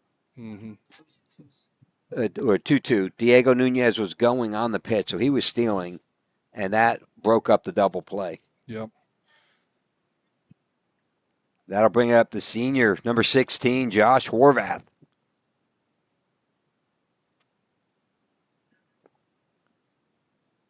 No, that is Juan Bracho. Juan Bracho, number 6. Yeah, not even close. Not even close. Not even in the same. Brandon Smith, if you look at Brandon Smith and Josh Horvath quickly, like standing next to each other, like not standing next to each other, but you look at them real quickly, you could possibly mix them out. Okay, I'll give you that one, Bob. But Juan Bracho, no. This one's not even close. 1 ball, 1 strike, 1 out, runner on second. And for the record, folks, he wasn't multitasking on that one. That was just pure Bob Slocum. Nope. And I haven't been drinking. Maybe I need to start again. Up, down, nobody at second. Dives back in safely. One of our seniors, even though he was forced to play JV last year due to eligibility restrictions and a transfer from McNeil, says a lot about him to come back out. Makes the team again as a senior. That ball's flared. Second baseman is under. Easily makes the catch for the second out of the inning. That's going to bring up number 11, one of our juniors, Weston Andraco, which I don't know that there's a junior or a senior that's hit as well as he has this preseason. More extra base hits than anyone else on the roster. Yeah. What I was saying earlier, you got to make the most of the opportunities you get, and Weston has done that. 2 doubles at Westlake, home run against Anderson. He likes that high and outside pitch. That's the one that last week at Dragon Diamond he put in the top of the trees, which I haven't seen too many balls hit the top of the tree in right center. Yeah, if you're going to hit a home run, right field's the way to go, but that wasn't a little sneak over the 314 sign. That No. was way up in the trees. Big drive down the left field line. That's going to be extra bases. One run will score. And I stand corrected. He holds up at first. Great job by the left fielder getting to the ball and getting it in. The longest single of That the game. was but it was a hard, talk about exit velocity on that one. Ball was hit hard. You know, we interviewed him during the media day on Saturday, and Weston Andreka talked about, you know, Coach Dan Wells and just the emphasis on hitting and hitting and hitting. That'll bring up middle infielder, third baseman, number 1, junior, Maddox DePriest.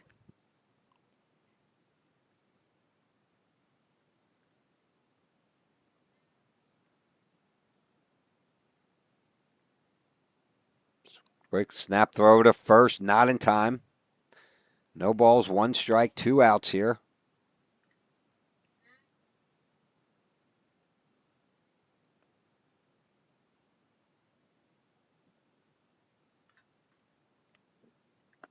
Good pitch.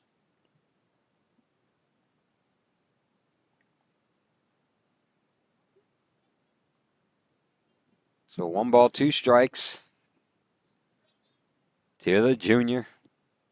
Big lead there at first. Flares that one foul.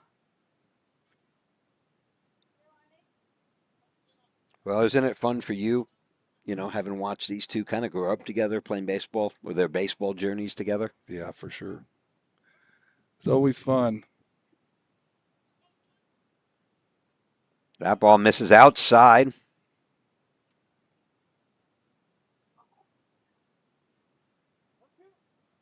One ball, 2 strikes to DePriest.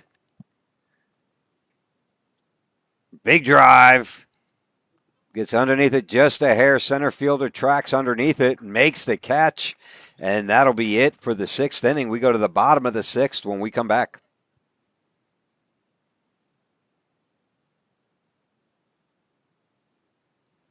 From delivery day to every stage of womanhood, Dr. Marco Uribe is here for it all. Born in Laredo, trained at Yale, and trusted in Austin for over 20 years.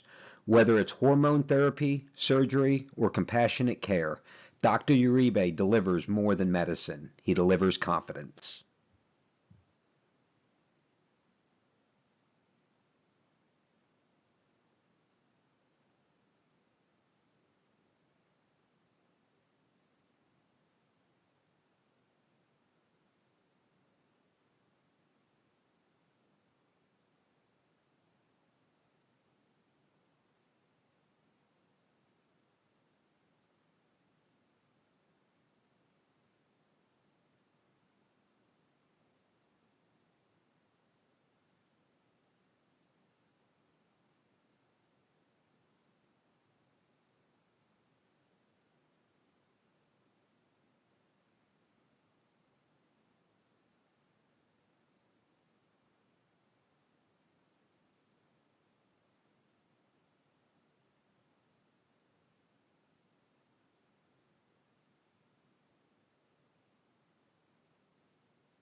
And we're back, and as Justin DePriest, Bob Slocum on the call for Game Time Broadcasting, and as Justin just said off the air, here's a name we don't call all the time from the mound, J.P. Casman, the senior middle infielder. He's Texas Baptist University commit.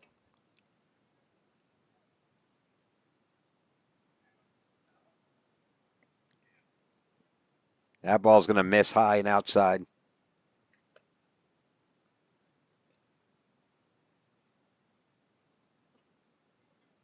Maddox DePriest in there at third base. Looks like Juan Bracho in at shortstop. Bryce Morrison at second base.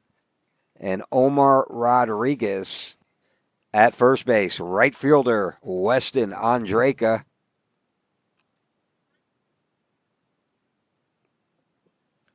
Looks like maybe Josh Horvath in center, from what I can tell. Yep, Josh Horvath in center, and left field looks like Diego It Nunez. is Diego.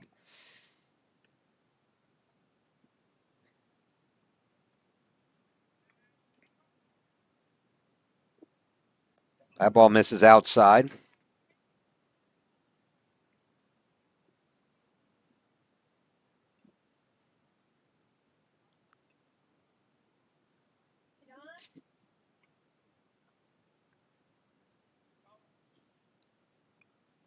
Big flare, that one down the left field line.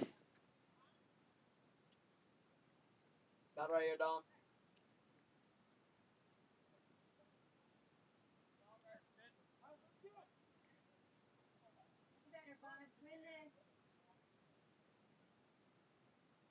Boy, Dom. Misses high and outside. Ball 4. It's like Joey Roboto maybe behind the plate here. I might have missed that because the catcher gear, the way it covers it up, but I believe that's Joey. Senior catcher, another great senior that we have. Big bat. Heard he was hitting bombs during the tryouts and the first early practices, coming back from a knee injury. Yeah, that wouldn't surprise me. He's got a lot of pop. Runner at first, Kasman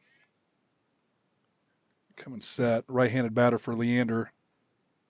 Runner. Goes. Quick snap throw just to the shortstop side of the bag. Will not be in time. Morrison applies the tag, but it is late.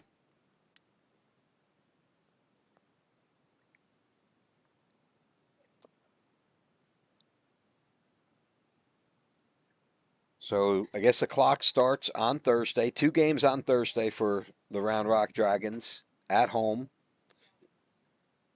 And the clock starts towards Coach Carter in his march. Deep fly to center.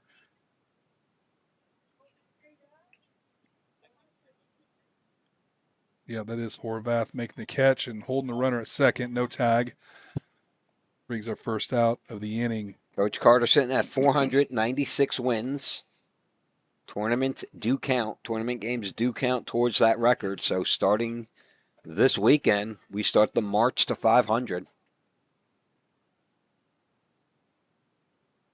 Tomorrow night, we'll have Coach Langerhans. I think he was 612 wins and a state championship for Round Rock.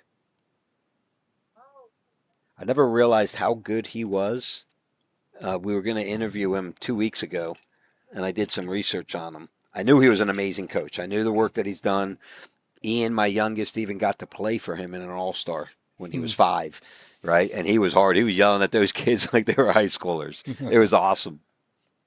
That ball, great framing job by Joey. Gets the strike call. 0-2, 1 out here. Runner on second. But you realize that he's a legend at University of Texas. Yeah. Longtime home run leader until later Jeff Ontiveros. There's the Ephus pitch. Look at Josh Horvath, both hands out. He wants the call from center.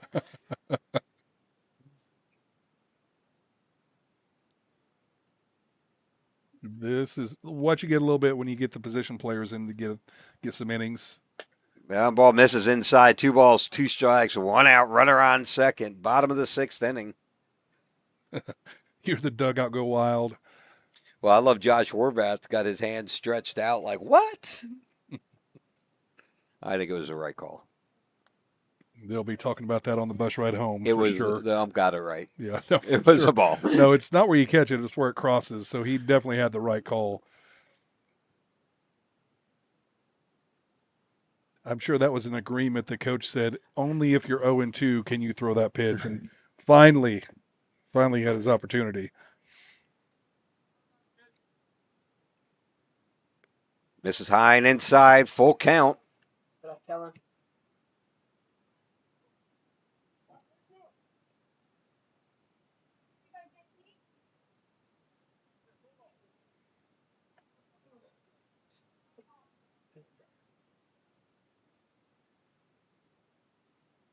Runner's going.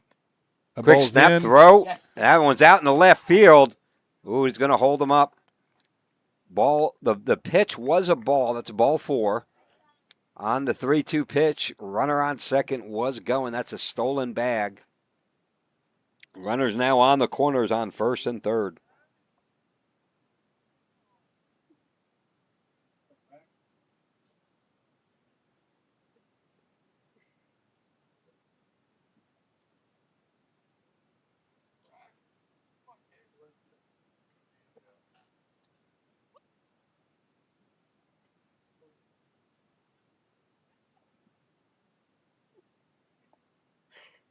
What is going on?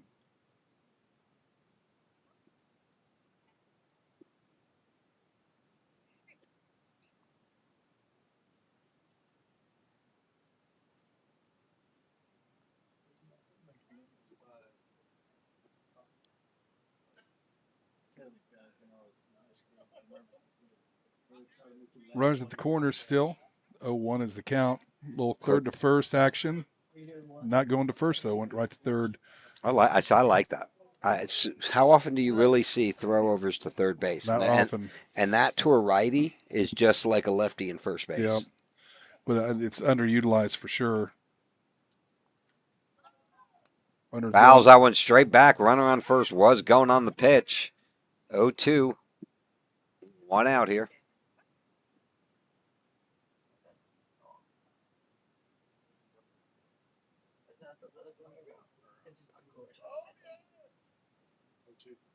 You fall behind. You're talking too much. It's President's Day Monday, so school is out. That's why we're scrimmaging so early in the day. No businesses are, though. No businesses. Nor the universities. No. You know how students are serious about their presidents, though. Oh, I know. Runners going again. Fouls that one off. back off the catcher. Umpire's going to walk out, give Joey a moment to collect his breath. He gives a quick nod to the dugout. 1 ball, 2 strikes, 1 out.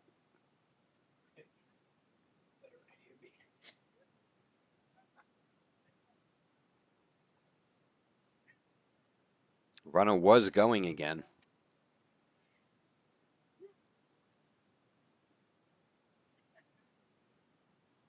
Big swing and a miss. Gets the out. Second out of the inning. Go Max. 2 outs here in the bottom of the 6th. And sad news, legendary actor Robert Duvall passes away at 95. Fouls that one straight back. Base runner at first is getting his wind sprints in for the day. This is the 3rd or 4th time he's tried to steal second. Keep getting fouled off. I can't believe he was 95. 95.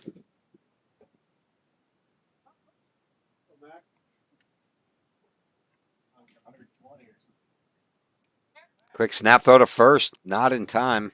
Runner still on the corners, first and third. 2 outs here. Bottom of the 6th inning. We're going to scrimmage 7 and then play chaos.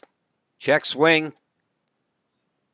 They let the ball go through. He's safe at second. That's one of those where the second baseman, Bryce Morrison in this case, is coming. And depending on the throw, he's going to cut it or let it go. Last second lets it go. Not in time. Well, he's coming from that angle because he's got his eye on the runner at third. Yep. If he goes, he cuts it and goes home with it. There's the eephus. Floats that one high. There it is. It's the magic 0-2 count pitch. 1 ball, 2 strikes. Cashman doesn't pitch enough to disguise it very well. I saw that coming deep into the windup. When he got the sign, you knew it was coming. We should have just told him to begin with, hey, this is going to be a little off speed. Floating in there at 35 miles an hour. Yeah. I think there's been one player who was able to do that. His name was Mariano Rivera. Say, I'm going to, gets him in the head. And that'll load the bases up. Yeah. Come on, Max. That you look back to those days with the Yankees and Mariano Rivera where you knew I'm throwing you this pitch, and the great one is Jesse Garcia. Jesse Garcia, local legend. A lot of our kids have worked with him, middle Yep. infield, glove work. Anyhow, he's talking about his first major league at bat is against Mariano. He's with the Orioles. It's against Mariano Rivera. He's like, you got to be kidding me. You're putting me into this. And he said, first one, drive, foul, out of play. He says, well, I know what pitch he's giving me, so I can hit it. I just got to hit it. Yep. It can't be that hard. He said, I watched him warmed up. It can't be that hard. He goes, then I got in the batter's box. 3 pitches. Misses that one outside.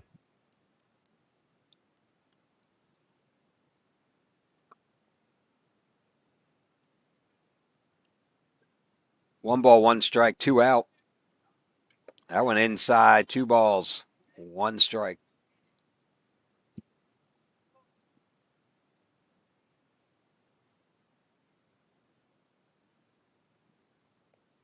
Hangs that one a little bit high. That's going to be thrown behind him. Joey, I like the thought. He didn't execute on the throw, but I like the thought. Kind of had him kind of lazily going back to third base. Tried to throw it behind him. He spiked it in the dirt. I can't tell you how many times last season Big drive, foul over the first base we dugout. saw Chris Also Brooks do the old sneak attack. Yep. He just makes it look like every other time I'm just throwing it to the pitcher, and then snaps it down the line. Yep. That pitch is ooh. They're going to say it was low. Walks in a run. Gasman was walking back with the majority of the middle infield. It looked really good. Must have been a little bit low because it was caught a lot of plate. Must have been low. Bring up a left-handed batter here. 2 outs. Bases loaded still. Tyler. That ball's hit deep to left. We got somebody, Diego Nunez, trailing. Makes the catch. And that makes 3. Bottom of the 6th is over. As we're going to roll into the top of the 7th here.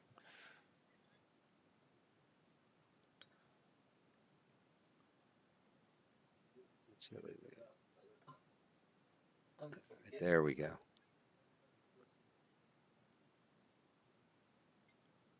So score 5-3 as we move to the top of the 7th inning when we come back.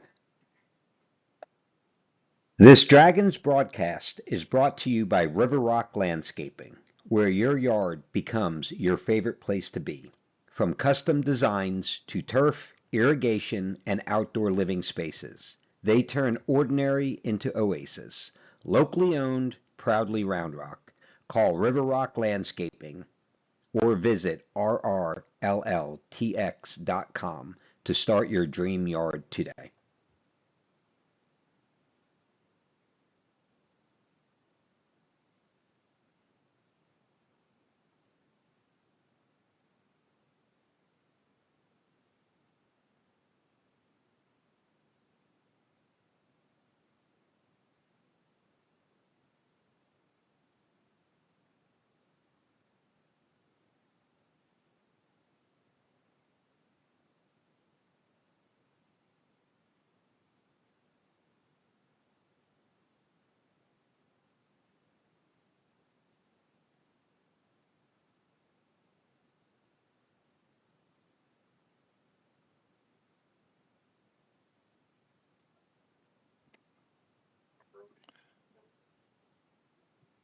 And we're back, top of the 7th inning here. Dragons up at the plate. We got Max Min, senior Max Min, jumping in for his first at-bat. Came in and pitched an inning just earlier, getting a chance to put a ball in play. Misses outside, ball 1. Facing the first left-hander we've seen yet from Leander. So after this inning, Leander will bat, then we'll go to chaos. Fun game. Rolls shortstop. Quick throw to first. Gets the out. So this can be Joey Robato, the senior catcher, coming up to bat now. I don't think we'll call it. we'll just go ahead and live stream it. Let the cameras keep rolling. Maybe throw a mic on. So well, depends on the music because YouTube doesn't like stadium music. It's true. Joey's first at bat coming up. Runs that one high, ball one. He's had a couple innings behind the dish, done a really good job back there. It's good to see the depth behind the plate. Catcher's such an important position, really the captain of the field, and in communication with the coaches now with the play call and the new technology. Another curveball just outside and high.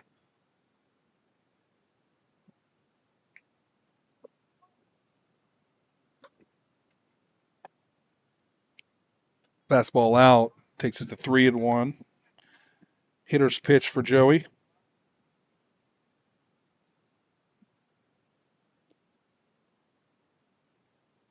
Misses outside, taken. Ball 4. Draws a leadoff walk. I would expect a pinch runner to come in here for the senior catcher. And there goes Baker Jackson, Junior Baker Jackson.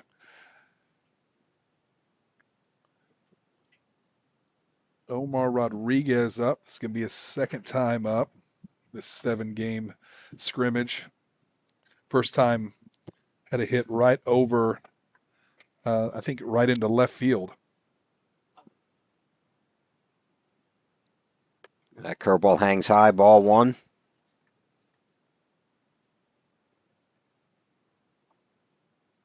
One ball, no strikes. 1 out here. Runner on first. Here's the pitch. Hard drive foul. 1 ball, 1 strike.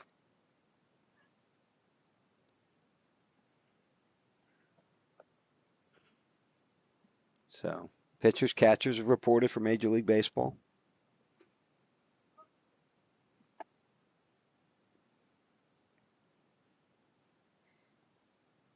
Curveball hangs it. Swing and a miss. 1 ball, 2 strikes. More like the look of that one. Big swing from the lefty. Big looping lefty.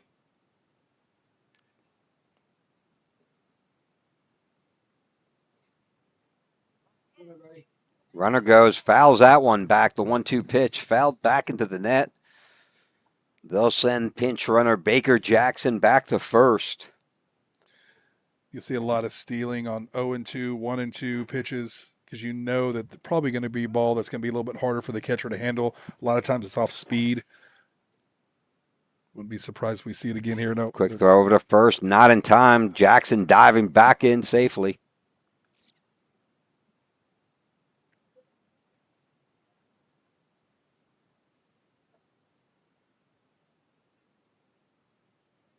Runner goes, fouls that one straight back. Putting together a good at bat. You know, as we look towards the actual games, tournament play, district play, being able to foul them back, run a pitch count. You kind of run out the pitcher a little bit, burn them out a little bit quicker. Yep.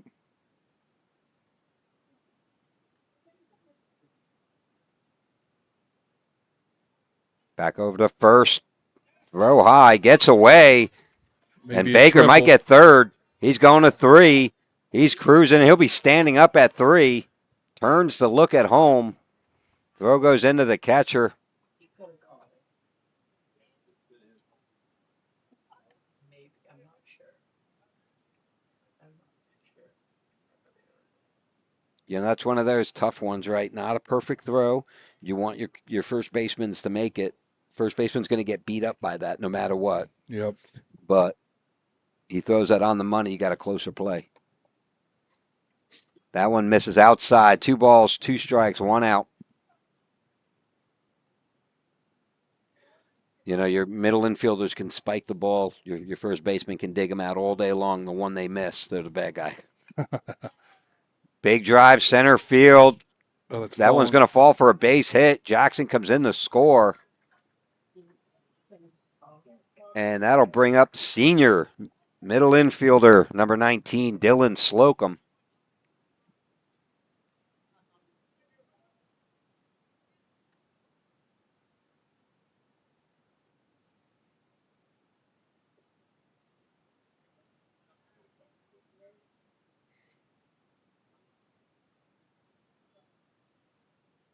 That ball catches the outside corner. Strike one called.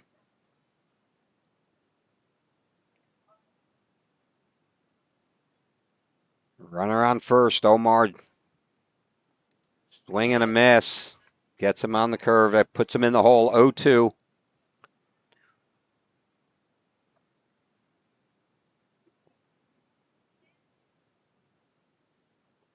Omar with a pretty good lead over there against left-handed pitcher.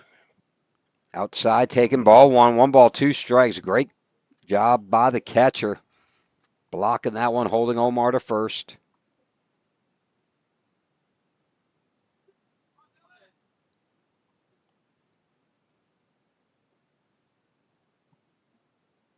That ball inside almost catches his leg. 2 strikes.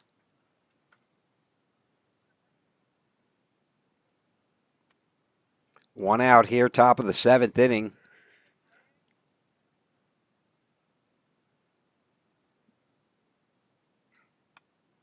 Fouls that one straight back, turning this into a good at bat. Good defensive swing there. That ball definitely was going to get called on the outside corner. Again, one of those times you're just trying to foul something off so you can get a better look at a better pitch. 2-2, 1 out. Omar on first. Throw over to first, not in time.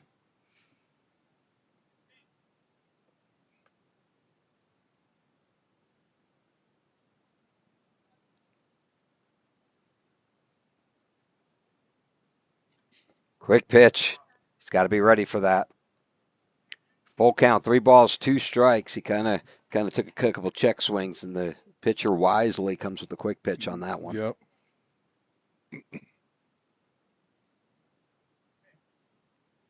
Here we go. 3 strikes. Swing and a miss. Foul tip. That one's foul tip back. Omar was going on the 3-2 pitch. They'll send him back to first. Now, if I'm the coach, I'm yelling to him, take it to right center, right? Yeah. That left shoulder's flaring open just a little bit. I want him staying as close as long as possible. Not to mention, those are outside pitches. He's constantly hit. If he can take it to right field, that's a big gap between first and second. Absolutely.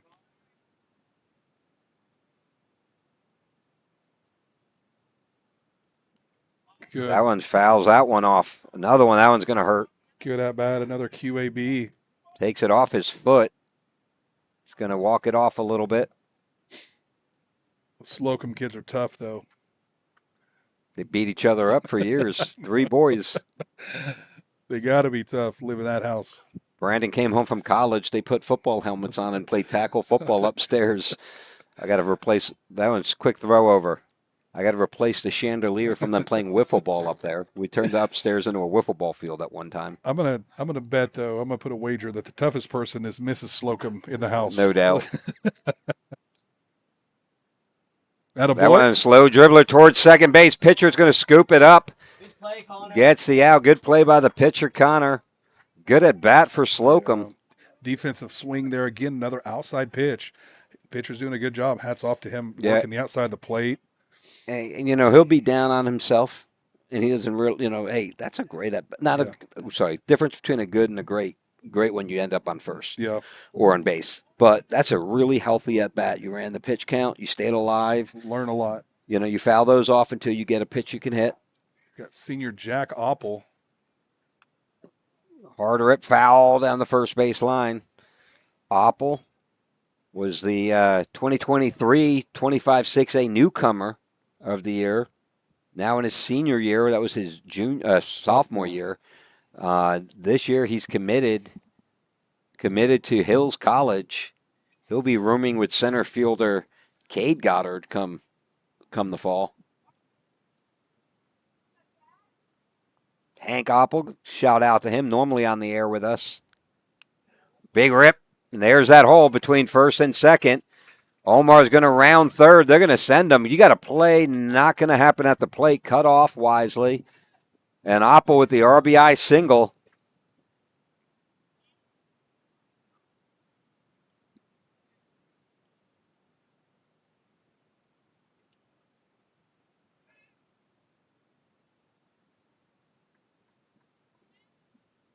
And up next, junior catcher Coleman Landry. Still 2 outs. Opple at first. Big rip into the left field. Right at him. That ball just hung up there and Yep. died. Hit a wall as soon as it crossed over the infield with that breeze blowing in, and easy. That looked a lot more exciting when he barreled it than than when it got out of the infield. And we'll be back.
And this should be it. Top of the 7th inning, game time broadcasting. Justin DePriest, Bob Slocum on this fun scrimmage call. Is that number 5 on the mound? We got Cade Goddard. Cade Goddard bringing the heat on the bump. Few more changes in the infield. I'll tell you right after this ball's just outside. You've got Jesse James Fierro at third. Looks like Dylan Slocum at short. Bryce Morrison at second. Weston Andraka at first. Bob's got the call on the outfield because he's got the binoculars. Yeah, trying to. Diego Nunez in left. I think it's all Baker running Baker, out. yeah. Baker Jackson out there in center field or right field. Looks like Max Min. Yep. Looks like Joey Roboto back behind the dish for another inning. And the senior Cade Goddard gets a swing and a miss. Cade pitched for me. He was my shortstop. And back then we made you play secondary, which was center field for him. It was my shortstop, center fielder, and pitcher, but that was at 13. That's 5 years ago. He's showing a little rust here. That's okay. This is the time to have a rust. If you're gonna have it, now's the time to do it in the scrimmage. Another one of our position players. You know, Dragons saving the pitching for Thursdays. We got a tough matchups this weekend too. I don't think we have any easy scrimmages. No, our tournament schedule. I mean, I think we've got Keller, we've got Waco Midway coming up. You're talking about top teams in the state. Oh yeah, So, yeah. No slouches. Top in the country. Just Takes low. ball 4. So runner on first, nobody out here. Bottom of the 7th inning, which should be the last inning. Next year with the realignment, I believe they moved all the Leander ISD schools together. So Leander will have Cedar Park and Rouse all in the same division. For Round Rock, they no longer have Vandergrift, nor do they have Hutto or Manor. The new district moves Lake Travis and Westlake into Round Rock and all the Round Rock schools. And if you look at the football schedule, there isn't an easy game on the schedule. I believe they scrimmage clean Then it's Pflugerville Weiss. They have Dripping Springs, Vandergrift, and Cedar Park all in non-district games. And then you get into the district, which we know the Round Rock teams always play each other tough. Mm-hmm. And then you've got Westlake and Lake Travis now in there for district play. Yeah. The Stony Point, the Westwoods, they're not slouches either. It's going to be it's probably going to be one of the top districts in the entire state of Texas. Yeah, well, you look at Stony Point, right? Brand new coach, new era after a long, 25 years with Cheshire out there. So a lot of excitement around the new hire, new coach, new program. And they played us real tough. It was a down year. And we went into the half knotted up. It's called strike 2. So full count, runner on first. Nobody out here. Bottom of the 7th inning. Cade Goddard on the mound for the Dragons.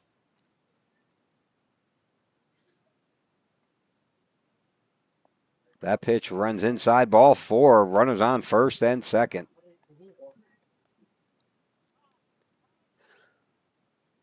Great story. 2003 season. The Round Rock Dragons have 2 stud pitchers, brothers, Jordan and John Danks, longtime Chicago White Sox pitchers. They had one of the guys in the top rotation there was a guy named Travis Schlitting, who would get drafted. Coach Carter would flip him from third base to shortstop his senior year. Strike 1 on the first pitch. Travis would get drafted that year. He only got to pitch 4 games because of the pitching staff they had. One of the 4 games, Dodgers would come and see him pitching. That ball misses outside. So Travis would get drafted as a shortstop by the Rays, flipped to third, 10 years pro. Last couple of years, they flipped him the pitcher. The Dodgers had come back. They had seen him one of the 4 games he pitched in high school, and he ends up making it to the show as a pitcher for the LA Dodgers. Wow. If you Google him, it's great. One of the pictures you'll see of him is, number 1, he was ranked top 3 dirtiest mullets in Major League Baseball history, which his wife, who's a sweetheart, Juliana, who's also an alumni of Round Rock, she had cut it for him because he had gotten, he was in a slump. So she cut this, and she hated it. It was a dirty mullet, right? Goes out and gets on a hot streak. So then he can't cut it off. And she hates it. That's and baseball. Now he makes Major League Baseball folklore based on having the dirtiest mullets. Matt, baseball is the worst sport in terms of superstition, I would argue. 2-2. Here's a 2-2 pitch. Nice curveball. Throw down to third is going to be in the dirt. Call strike 3 on the batter for the first out of the inning. Runner advances to third, but the runner on first holds. So that'll put runners on first and third, 1 out here in the bottom of the 7th inning. Well, anyway, the long story short of it is that the other pitcher you see is Joe Torre as the manager of the Dodgers on the mound talking to him. People don't remember after Torre and the Yankees in that 4 World Series run, he ended up coming back and coaching a couple of years with the Dodgers. I never forgave him for the Boston Red Sox 03 or 04 not bunting the ball. He should have bunted the ball the first 9 batters against Kurt Schilling. Okay, runners on first and third. 2 balls, no strikes.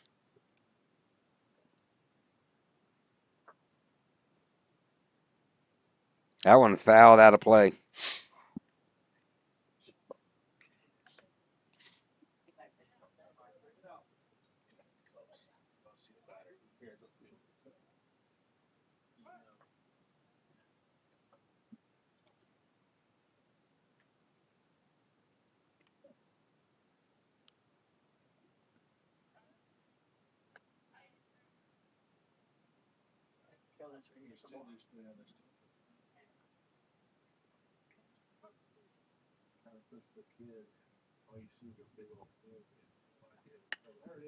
That one flared out there. Base hit, falls in front of the center field. Baker Jackson fires it in, and 1 run will come in and score for Leander.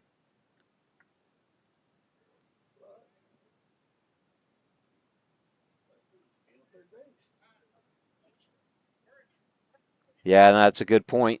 you know, on the steal to third, the runner stays at first, and now double play still intact. Yep. Runners on first and second. That's the coaching. That's the base running mistakes that as a coach jump all over. One out here. Misses outside, gets past Roboto. Runners will advance to second and third. That will break up a double play, so a little bit of breathing room there.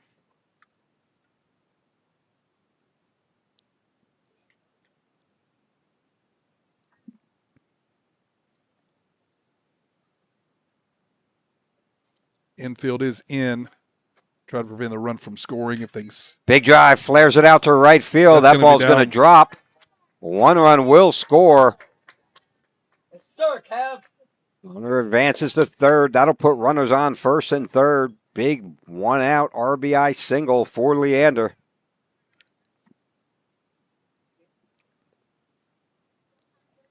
And if we're keeping score, that makes it a 6-5 ball game. It's like we're going to have a potential pitcher change here.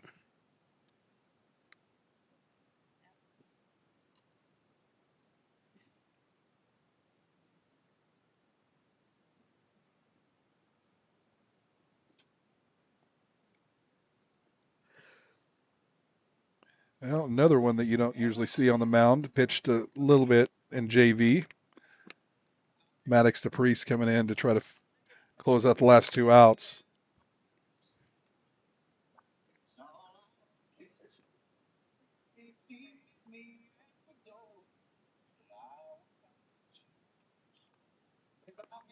So rumors around the NFL out of Green Bay.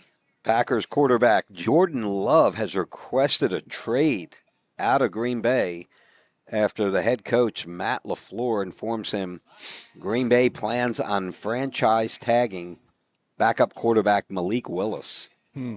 I like Malik. I've liked him out of Liberty. He was really a raw prospect. Yep, absolutely. Great athlete, great arm, very accurate passer. And shifty in the pocket, too. Not a traditional pocket passer.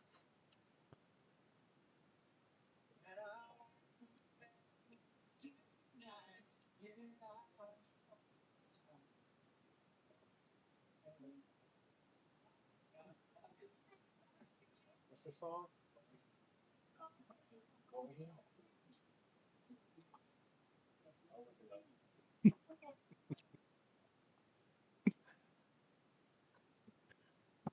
You're already getting requests. Yeah, these kinds of songs. I love it. All right. And we're back here, one out here. Runners on the corners, first and third. 6-5 ball game in a scrimmage. Leander Lions, Round Rock Dragons. Beautiful day out here. Temperatures in the mid 76, 77.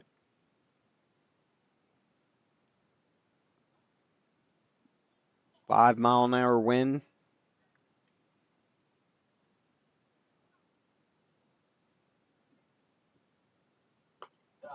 That one just misses the outside corner. Ball one. That's a little zip on that one, Justin. Not a terrible pitch. Just out of the zone, it looks like.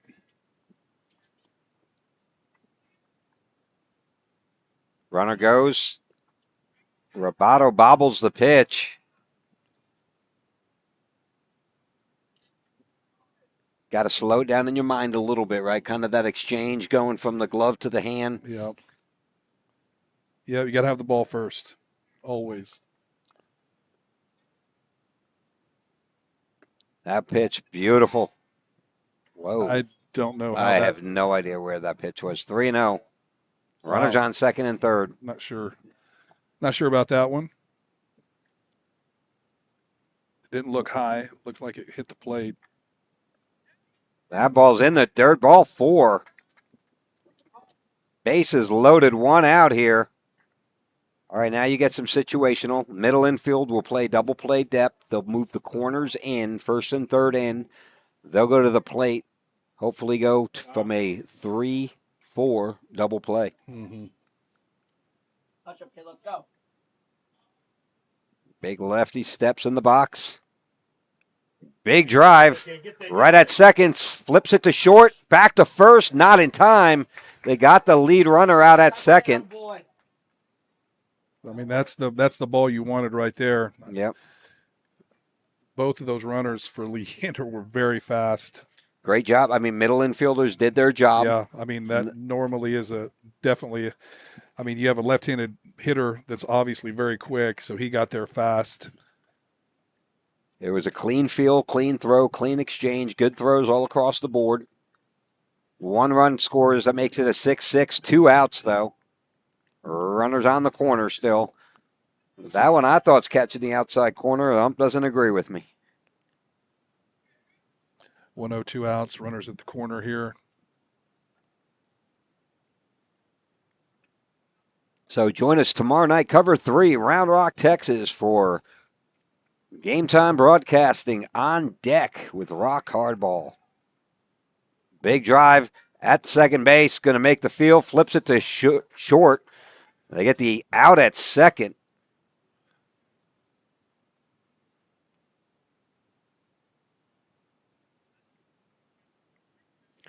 And from there, we'll move on to chaos. We'll leave the cameras running for a little while for those of you who want to watch. We're going to kill the audio and put it away here. But thanks for joining us. Game Time Broadcasting. Justin DePriest, Bob Slocum. Have a great one.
Yeah,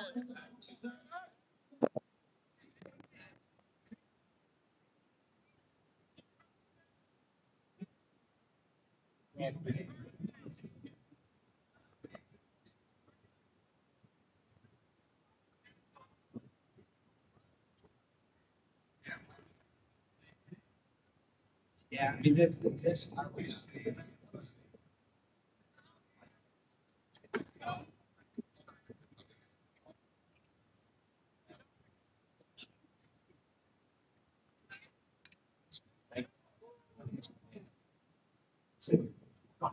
I mean, like,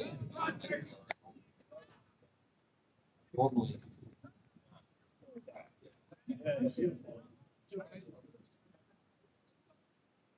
Yeah, yeah, yeah.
Well, especially watching it.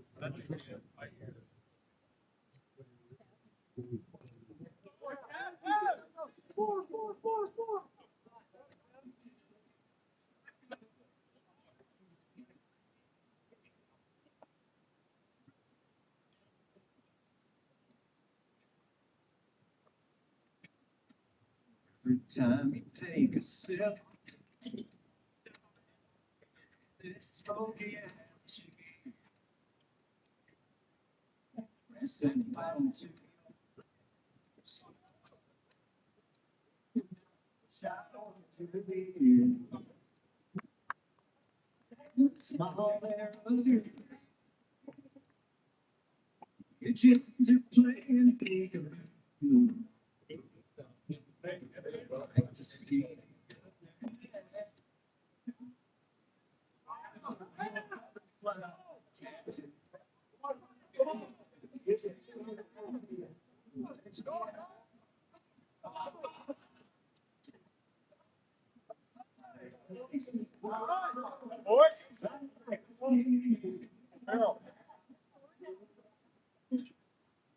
kids you went back. It's you, you,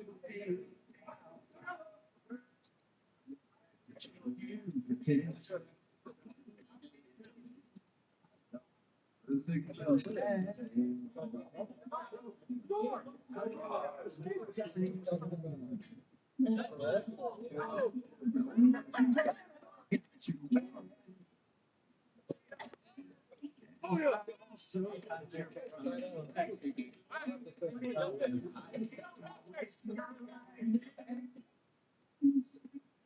I'll keep you safe.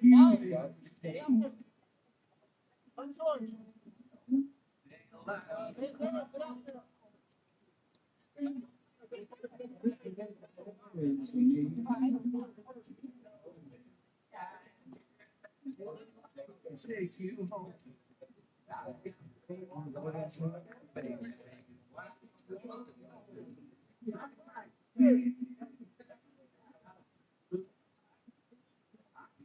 Kiss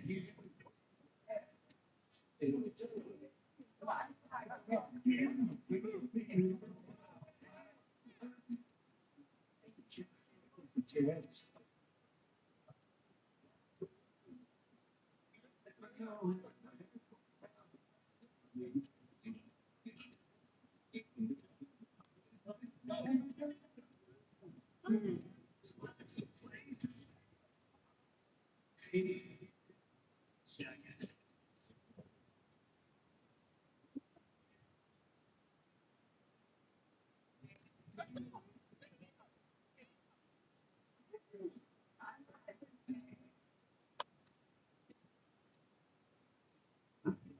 It's you, baby, back in the sticks. You.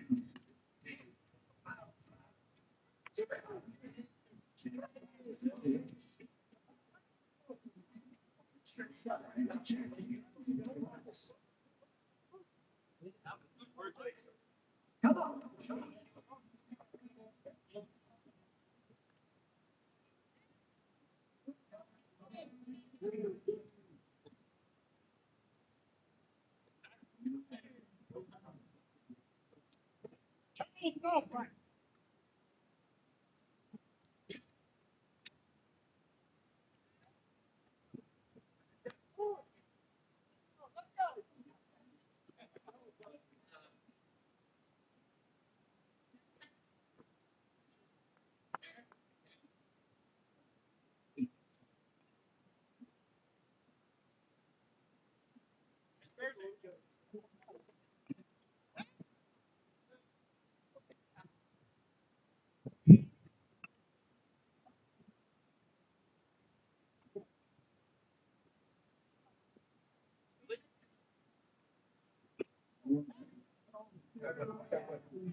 It's got me running, it's all good. Turn it off your real left track. Boy. Drop the ball, boy, spread the word, like all time.